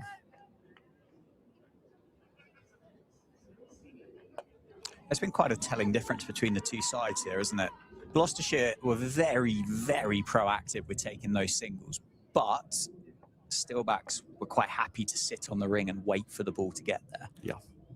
They weren't taking that step forward, as that is heaved down towards deep mid-wicket, all the way for 6. Monstrous shot from Kemp. You 50 feel, up as well. You do feel, it's early days, but you do feel that if the Steelbacks are to get back into this and go on and win it, that that Amelia Kemp is going to play a big part of that. Agreed. It's the first 6 of the day. It is. Rocked on the back foot, waited for the drag down, just helped it on its way. Change of angle. Back on it. It's a handy tickle on it. Not going to go to the boundary. Should be a comfortable 2.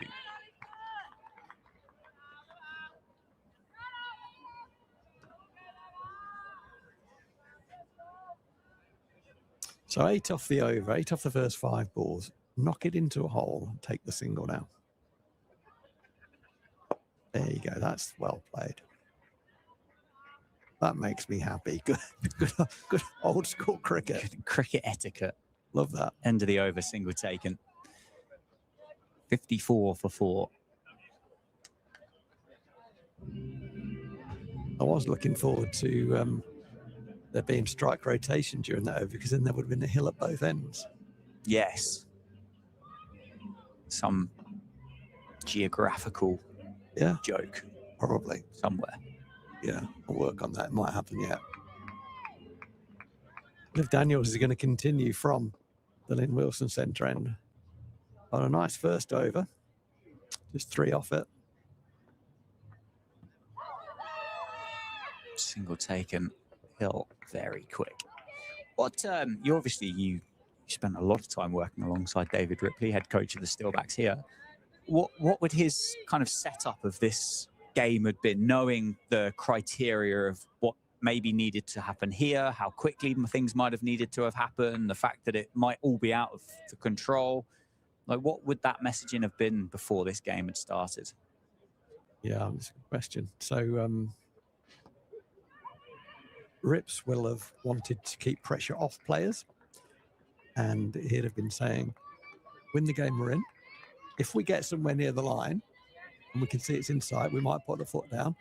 But the way we lose this game is if we go too hard too early. That would have been his, I'm sure that would have been his messaging. Oh, that's out. That's out. Gone. It is. It is out, yeah. Umpire Rowie raises the finger in the commentary box. Umpire in the middle does so too. 5 down now for the Steelbacks, and it is the danger wicket. Amelia Kemp departs. Goes for 13 off 13 deliveries. And now it's going to be an almighty effort for the Steelbacks to get close, I think, here. Yeah, it looks a very tough task, doesn't it? 2 batters will now be in together on 0. 5 down. Nice catch by the keeper. Stood up, bowler bowling round the wicket. Won't have seen all of that. Picks that up about halfway down the wicket. Nicely caught. And there's been 3 decent catches so far in the Northants innings. The 3 chances have been created and 3 wickets taken. The Gloucestershire fielding has looked sharp. I'd say probably sharper to date than in the first innings, as you've alluded to. And there's been a bit of help from the batters with some injudicious shot selection and running between the wickets. Yeah, which I think would lead you to believe that the occasion and the league table has come into the conversation, hasn't it? Or at least internally. Yeah. Well, that's the issue. There's two environments. People talk about coaches controlling the environment, and that is a big part of coaching. Yeah. The external environment, there's also the internal environment. Yeah. And you don't can always only do know. so much. You don't always know what's going on internally with people. Sometimes that's a good thing. Good over this. Liv Daniels has bowled very, very nicely. First over, 2 wickets for 3. One of those was a run out in the second over. She hasn't gone for a run yet off the bat. But she has now. It's a thick outside edge. That might go all the way and crosses the line now. So she'll be disappointed with that, but shouldn't be. It's a very good over. Yeah. Not all runs are equal, are they? You won't want to concede the 4, but the fact you've been edged through first slip for the boundary takes a little bit of the pain away. 60 on the board now for the Steelbacks, but it's 5 wickets down is the big problem. Chloe Hill, Mabel Reid, the batters in the middle, and it's Anisha Patel, Carpenter, Ella Phillips, Liz Russell to round out the 11. Need 85 from 12 overs.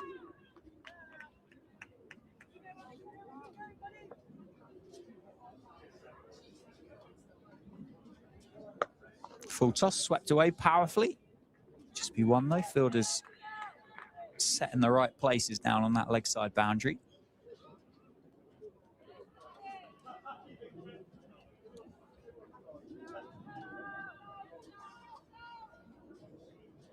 Well, there's opportunity, aren't there? Well, you know, difficult circumstances often throw up opportunities. What a big opportunity there is here for the 2 in batters, Mabel Reid and Chloe Hill. They need a big partnership. Stick together, work together, girls. Yeah, Mabel Reid eyeing up that big gap down at deep mid-wicket. You've got long on that's very straight, and you've got a deep mid-wicket that's very square. And again, trying to find that gap. It's good from the Gloucester. They're bowling slower and slower and slower. That's good cricket.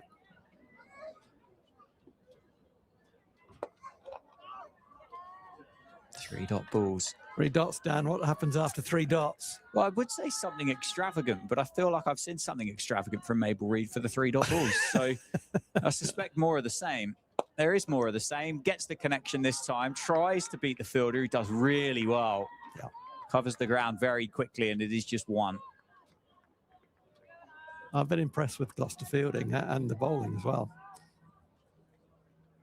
After 9 overs, they will have bowled more spin, I suspect, if I count back, than Steelbacks at the same point. Swept away. Timed well. Will just be 1 again.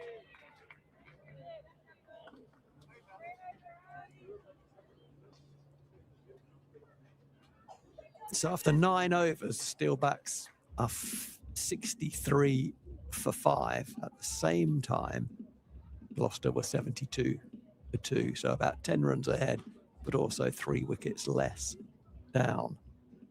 They then entered a period of calm where not a lot happened. A lot happened, but not much of it was boundaries. There wasn't a boundary within a spell of about 4 or 5 overs from here in the Gloucester innings, where Patel and Sims bowled in tandem and really tied things up.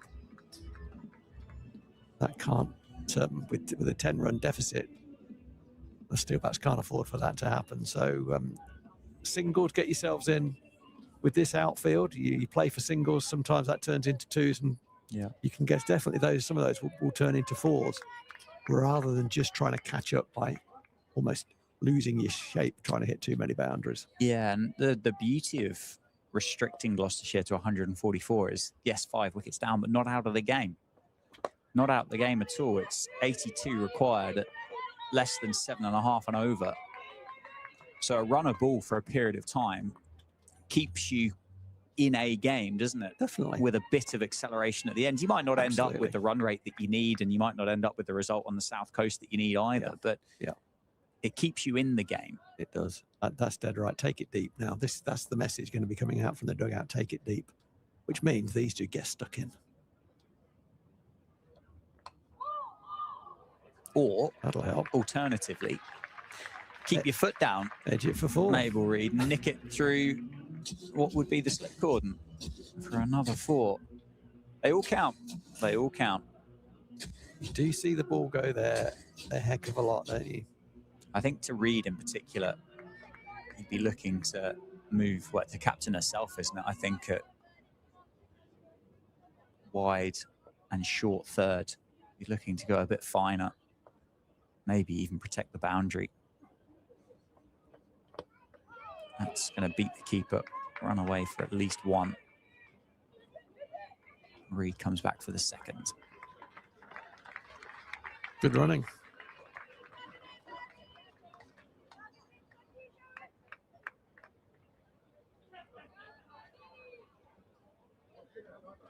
Yeah, you're quite right what you say, Dan. The run rate required is less than 7.5 just, but it's under 7.5.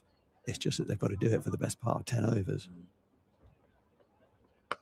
Pace off, what 4 a shot. runs. Great shot.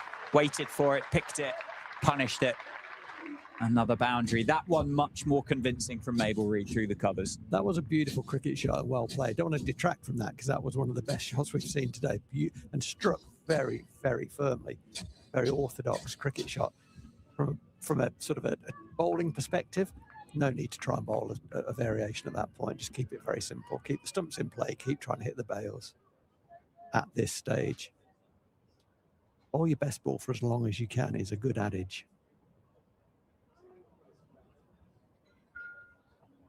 Back on it. A little bit of spin swing there as well from the hand.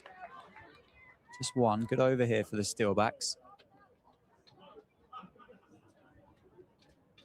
Fighting away in this innings. 75 for 5.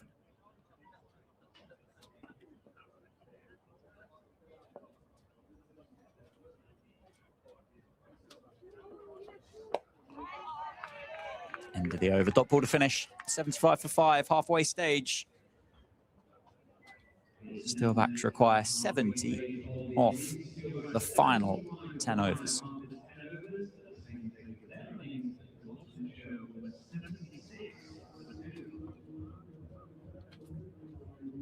You probably heard that over the effects mic. At the same stage, Gloucestershire were only 1 ahead, so that last over, which picked up 12, has got the run scored almost on par, but the wickets down is the big problem for Northamptonshire. That's why I think this partnership is absolutely key.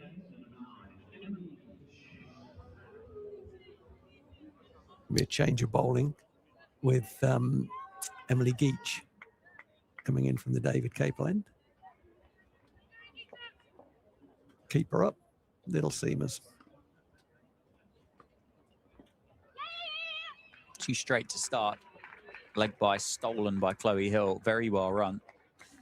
Yeah, it is on these 2, isn't it? It's kind of the last recognised partnership before we get into, respectfully, Anisha Patel, who definitely falls into that all-round category, and Carpenter and Phillips and Russell too at the tail.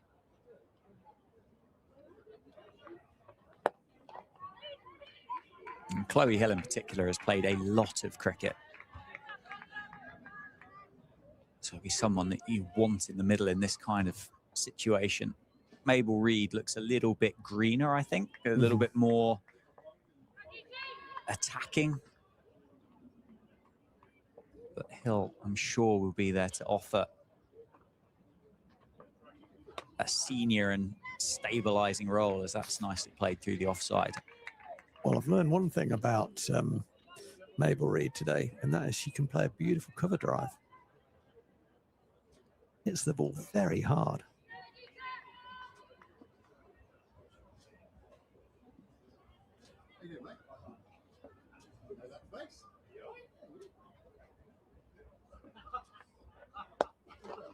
Bit of right hand in that from Chloe Hill. Gets the ball up to mid-on.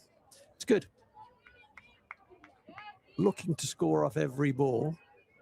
Intention to try and find a boundary, but if that's not possible, knock it into a gap somewhere. Keep the scoreboard ticking. It's good busy cricket. As we said, 6 and over will keep you in a game. Down the ground. Does it carry all the way? No. Another single taken, though. 6 and over. Boundary every other over. You're hanging in there, aren't you? You're hanging in there. That's absolutely. I like this start from Geach. Keep her up, and she's bowled very, very straight. No great pace. That's not her assets. Her assets is accuracy by the looks of things. And that's a nice, very full ball to finish. Best one of the lot, wasn't it? End of the over. 80 for 5. Where's your money, Dan? Gloucestershire. I think it has been for most of the game, to be fair. And the power play was huge. Really enjoyed the innings of Monday. And when you look at Monday's innings and the strike rate of Monday's innings, it stands out in such a significant way. Yeah, very impressive. Striking at nearly 200 was a wonderful innings. I'd quite like to have 144 on the board at the halfway stage. It's a number that you're very much in it. And at this stage, to have 5 wickets in the hutch already, you'll know as a fielding team that one more and you're into a tail. Yeah. Can't argue with any of that. I did think 144 was slightly light. 5 wickets in the first 8 overs has put a dent in that. Yeah. This is a good partnership. They're starting to build here. I think it's quite hard to know, isn't it, with the first innings score as to what par would be, and it's going to be pulled away. Should just be 1 though. I think Gloucestershire have fielded better than the Steelbacks in the game so far. Certainly have. They've set themselves a higher standard and they've executed it better than what the Steelbacks did. Ground fielding in particular. Intensity. I think the field placements have been a little bit better. Nicely bowled.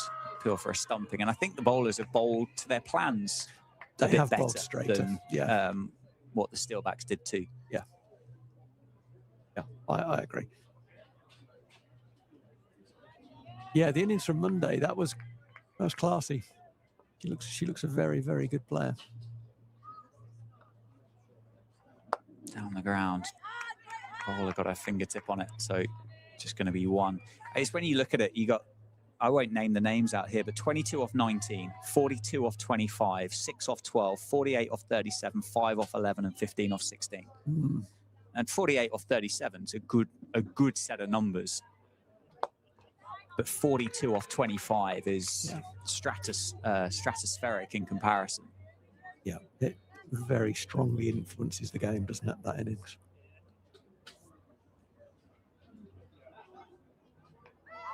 Brilliantly bowled. Tidy work from the keeper as well. Just 3 off the over, a quiet over. Nothing special, you know, in terms of exceptional about the over, but it was 6 very good balls. And they could only really, unless the batter took huge risk, could only be worked away for singles. And that was only possible on 3 occasions. That's kind of like good T20 bowling. You know, get the percentages on your side, do the basic things well, get your fielders in the right place, don't blink. Geach is getting another over. First over went for just the 4 off the bat and the leg by. Yeah, bowling very dry, aren't they, at the minute? Oh, there's a chance, wasn't it, on the follow through? That was. I wonder whether she could have got the left hand in line as well. Just kind of half threw a right hand at her. Probably past her, actually. It did look like there was time to get 2 hands to it. It was easy from here.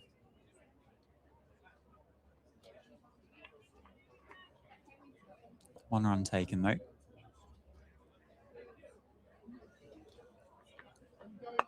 Top edge should land safe.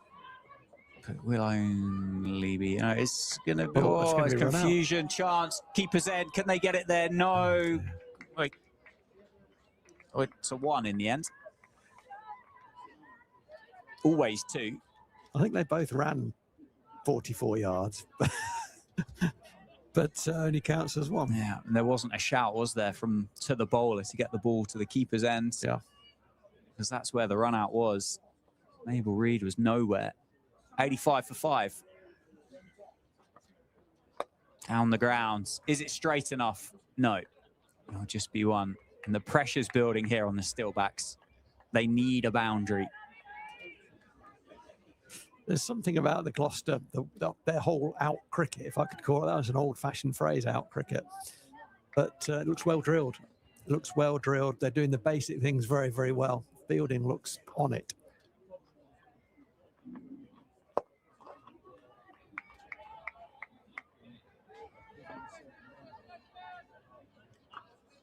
Singles are no problem. Every time there's only a single, the run rate goes up a little bit. It's currently nearly 8. 7.9 is the required rate. A bit of a conversation between the two batters. That'll be something to do with running between the wickets. I should think, given the calamity that happened a couple of balls ago.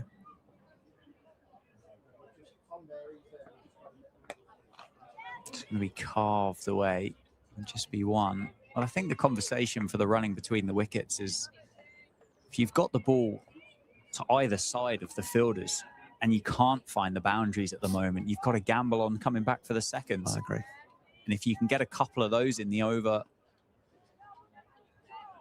you are going to start chipping away. You've got to take a risk. If you can't find the rope, that's going to help. Top edge over the keeper.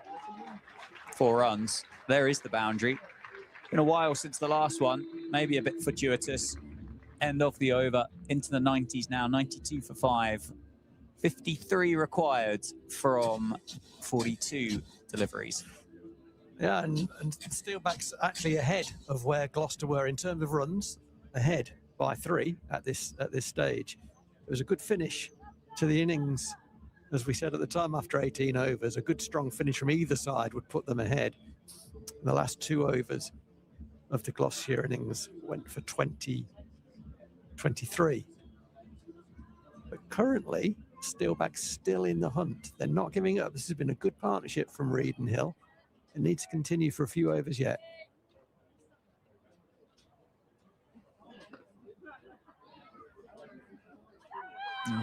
Oh, wow, I'm very surprised that's been given out. I can't see that ball pitching in line from there. It was so short. Well, umpire was in no doubt. No huge hesitation. And the partnership is broken. It's Mabel Reid this time. That's got to depart. Departs to 21.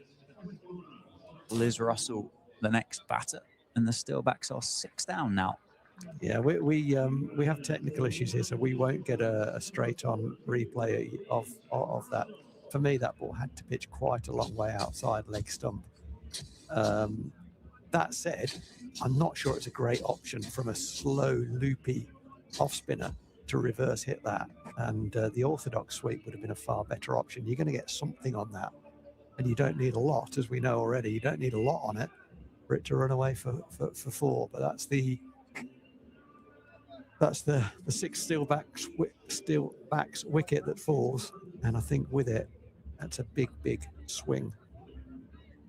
More in favour of Gloucestershire, who were already ahead with the 5 wickets they had with that 6. That puts them as strong favourites now. Liz Russell will want to do something about that. She's new to the crease, left-hander.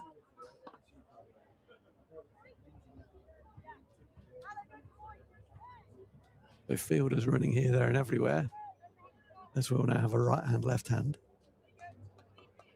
The job here is, over the next 5 minutes, just try and get 1 off every ball and get Chloe Hill back onto strike.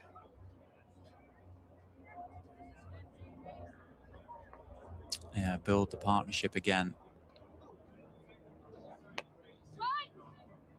6 and over for a couple is okay, isn't it? Again, it's still there as an option.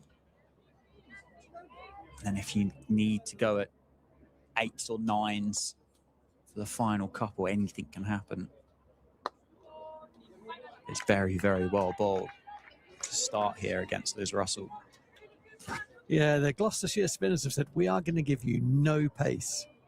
We're going to give you nothing to work with. You've got to make it all yourselves.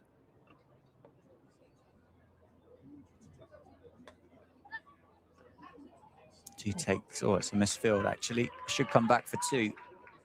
Maybe 3, actually. It could have been 3 with a bit more intent, maybe.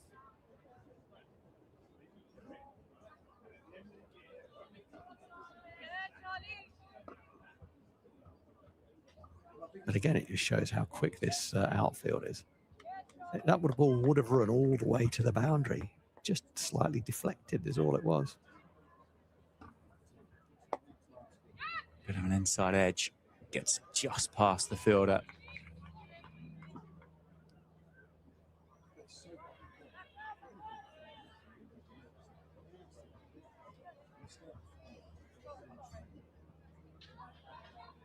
I like the way Liv Russell's lined up there. Coming in at number 8. Well, she's got a bat for another 6 and a bit overs. So one of the things that lower order batters, they're all pretty handy nowadays. It's the amount of time they've got to execute their skills over. They can do it for a few balls, but for a number of overs is often too difficult. That's well bowled, very loopy. Well bowled, good finish to the over. 3 off it and the wicket. I think fortuitous wicket, but nonetheless, only 3 off the over, good over. Yeah, couldn't do much about the last one, could you, at all? So the equation is then, with 6 overs to go, the Steelbacks require 50. And that run rate required 8.3 in this run chase. So the result's still on the cards. Just. Are they going to be able to increase their net run rate enough? Yeah, it looks tough. If results still go their way elsewhere. 95 for 6.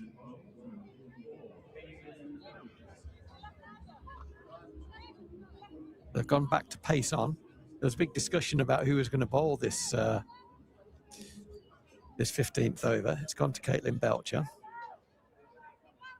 Generally speaking, through the game so far, seam has looked easier to score off than spin. Yeah, although Caitlin Belcher's figures in the power play, 3 overs, no maidens, 2 for 13. Well bowled. She's been great. She's been exceptionally good. But as a rule, you're absolutely right. Pace on has been favourable. But I think Caitlin Belcher's got that bit of extra, maybe that extra handful of mile an hour. I agree. Just makes it a little bit more complicated. I agree. That's why she doesn't need a long on and a deep mid wicket to the number 8. But that's what she's got. But she has got gas. Protecting that leg side boundary. That's carved away. That's where it's going to go. It's going to be 4, isn't it? No one's chasing it down. Russell gets 4 straight away. Good start to the over for the Steelbacks. You think the ball is far more likely. I mean, she's coming round the wicket as well. The ball, or is she? The ball's far more likely to squeeze behind square either side of the wicket than it is to go down the ground. Yeah, she's coming around the wicket, and that only increases the angle for it to slide off, and there's no third man. So this is not the right field. I mean, I think Gloucester out cricket's been great, as I've said. I think they need to rethink this field. Down the ground, straight enough, but not timed well enough. Just 1. There's the 100 up for the Steelbacks as well. That's a very nice, warm round of applause, isn't it? The crowd is building. It certainly is, making their way in, enjoying their Sunday afternoon sunshine. There'll be a few early arriving Somerset supporters who might find themselves cheering on Gloucestershire. Be a rarity. That's out. It's a nick on that, isn't it? Yes. Belcher gets another one. Chloe Hill goes. Got into position to play the shot very early. Just couldn't do anything with it, but just nick it through to the keeper. Good catch. 7 down, 100 runs on the board. Yeah, she uses the bottom hand quite a lot, doesn't she, Chloe Hill, and working it into the leg side. I think she just turned the bat face too soon. It almost, not quite the back of the bat, but it was the back edge of the bat. There was a healthy little nick through to the keeper, and again, no mistake made. Chance offered, chance taken. Yet again, from a Gloucestershire perspective, and Belcher again proving do the simple things well, put the batters under pressure. 7 down now for 100. It does look a tough ask. This extra 44 runs now looks a long way away, doesn't it? It certainly is a lot of work to do. Ella Phillips, the next batter for the Steelbacks. Belcher here still got 3 deliveries in this over. And I certainly wouldn't bet against her picking up another wicket here before the spell is complete. She's been exceptional today. 3 for 18 from the 3.5 overs. Big appeal for caught behind, and she does get another one. She's on a hat-trick. Ella Phillips in and out. Steelbacks 8 down for 100. And Caitlin Belcher now is seeking 5. Yeah, I mean, just rinse and repeat, isn't it? What she's done is exactly what she should be doing. She's got a bit of pace, and she's got the ball there or thereabouts. The vast majority of the deliveries have been challenging off stump, challenging the outside edge. She bowled a nice shorter ball earlier in a spell. She bowled one loose ball, I think, which was the full toss that got put away by Gemma Marriott. That seems like a long time ago now. And picked up 2 nice nick-offs behind. And she's been exceptional, exceptionally consistent. Just, I think, very professional, very controlled, well-executed spell of T20 bowling. Yeah, been very good. 3 overs in the power play as well.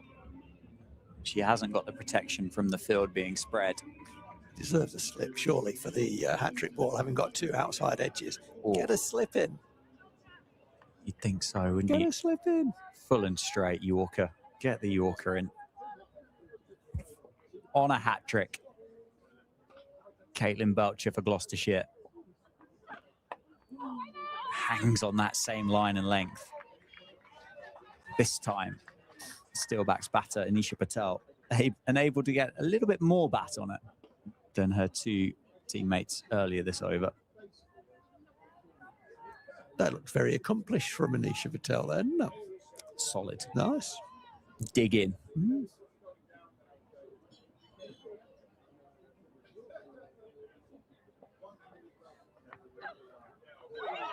Beauty. Is it nicked through? No. Big appeal from the keeper.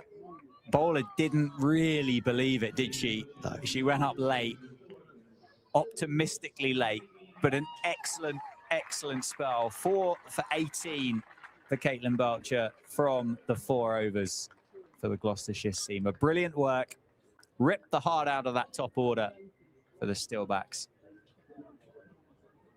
Did for the lower middle order as well. And now Gloucestershire need just 2 wickets to win here at the Sitch County Ground. 5 overs to go, 30 balls left, 8 down. Northants may as well have a big go. They've got to win this game. They have to win this game to give themselves any chance of progressing into the knockout phases. That does look unlikely, even if they were to win it, but they have to win it. They've got to go. Go down swinging, I think. Yeah, it becomes to finish, say, 20 or 25 short and still have a couple of wickets left feels like a pretty hard one to explain, doesn't it? It does. You've got to have a go. Anisha Patel and Liz Russell, the 2 in the middle with the job to do. Oh, that's out. Oh, that is out. Yeah. Another catch for the keeper. Another wicket for Gloucestershire. 9 down the Steelbacks. And now, as it's felt like it has been for a little while, bit of a formality here as to when rather than if. It is. I don't think I've ever seen so many caught behinds in a women's game of cricket before, and they've all been caught off straight balls, haven't they? So that testimony to how straight they've bowled. They haven't given any width at all. The ball has gone square of the wicket seldom, if it's left the circle, it's generally gone straight. There's been a few outside edges in that 100. There's been 3, maybe 4 outside edges which have added to the total. And Gloucestershire have suffocated the innings. They've taken every chance they've had, and they've created chances, taken chances, built pressure. They've bowled a few wides, they've bowled no balls, they've bowled straight, they've got the fielders generally in the right place. They've been very, very good in defending what was probably a score they felt was perhaps 10-15 lighter of where they wanted to be. Good power play they had, didn't really build on that, but in the field with the ball, they've been absolutely exceptional. Yeah, scoreboard pressure, league table pressure, certainly coming into the frame for the Steelbacks, and they've come up against a very, very good Gloucestershire bowling lineup. Last batter then is Emily Carpenter.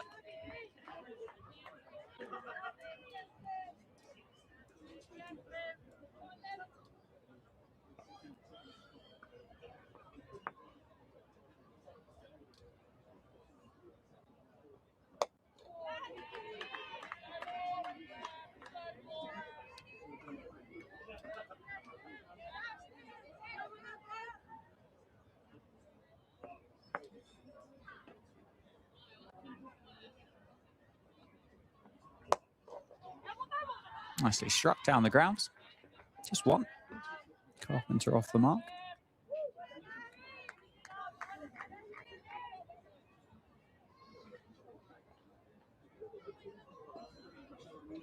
As you say, Dan, now 9 down, and Isha Patel may as well have some fun out there. See if she can do something absolutely extraordinary. No pressure, is there, at this stage? They're going to take the single as a chance for a run out, and gone. Carpenter's run out to wrap up the innings. Gloucestershire win, and that win will secure qualification through to the knockouts. Steelbacks finishing a long way short in their run chase here at the Cinch County Ground. But congratulations to Gloucestershire.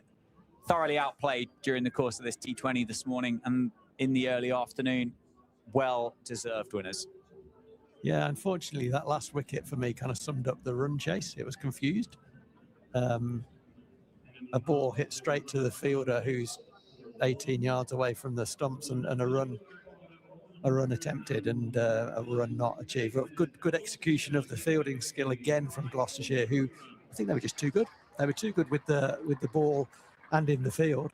And the number that they got to, 144, proved to be, well, 43 too many. So thoroughly well-deserved win from Gloucestershire. Steelbacks have a lot to learn from that display. I think a good debrief of that game will throw up a lot of learning points that they can take forward to the next T20 campaign. Undoubtedly, Belcher will get the plaudits for, and quite rightly so, for 4 for 18.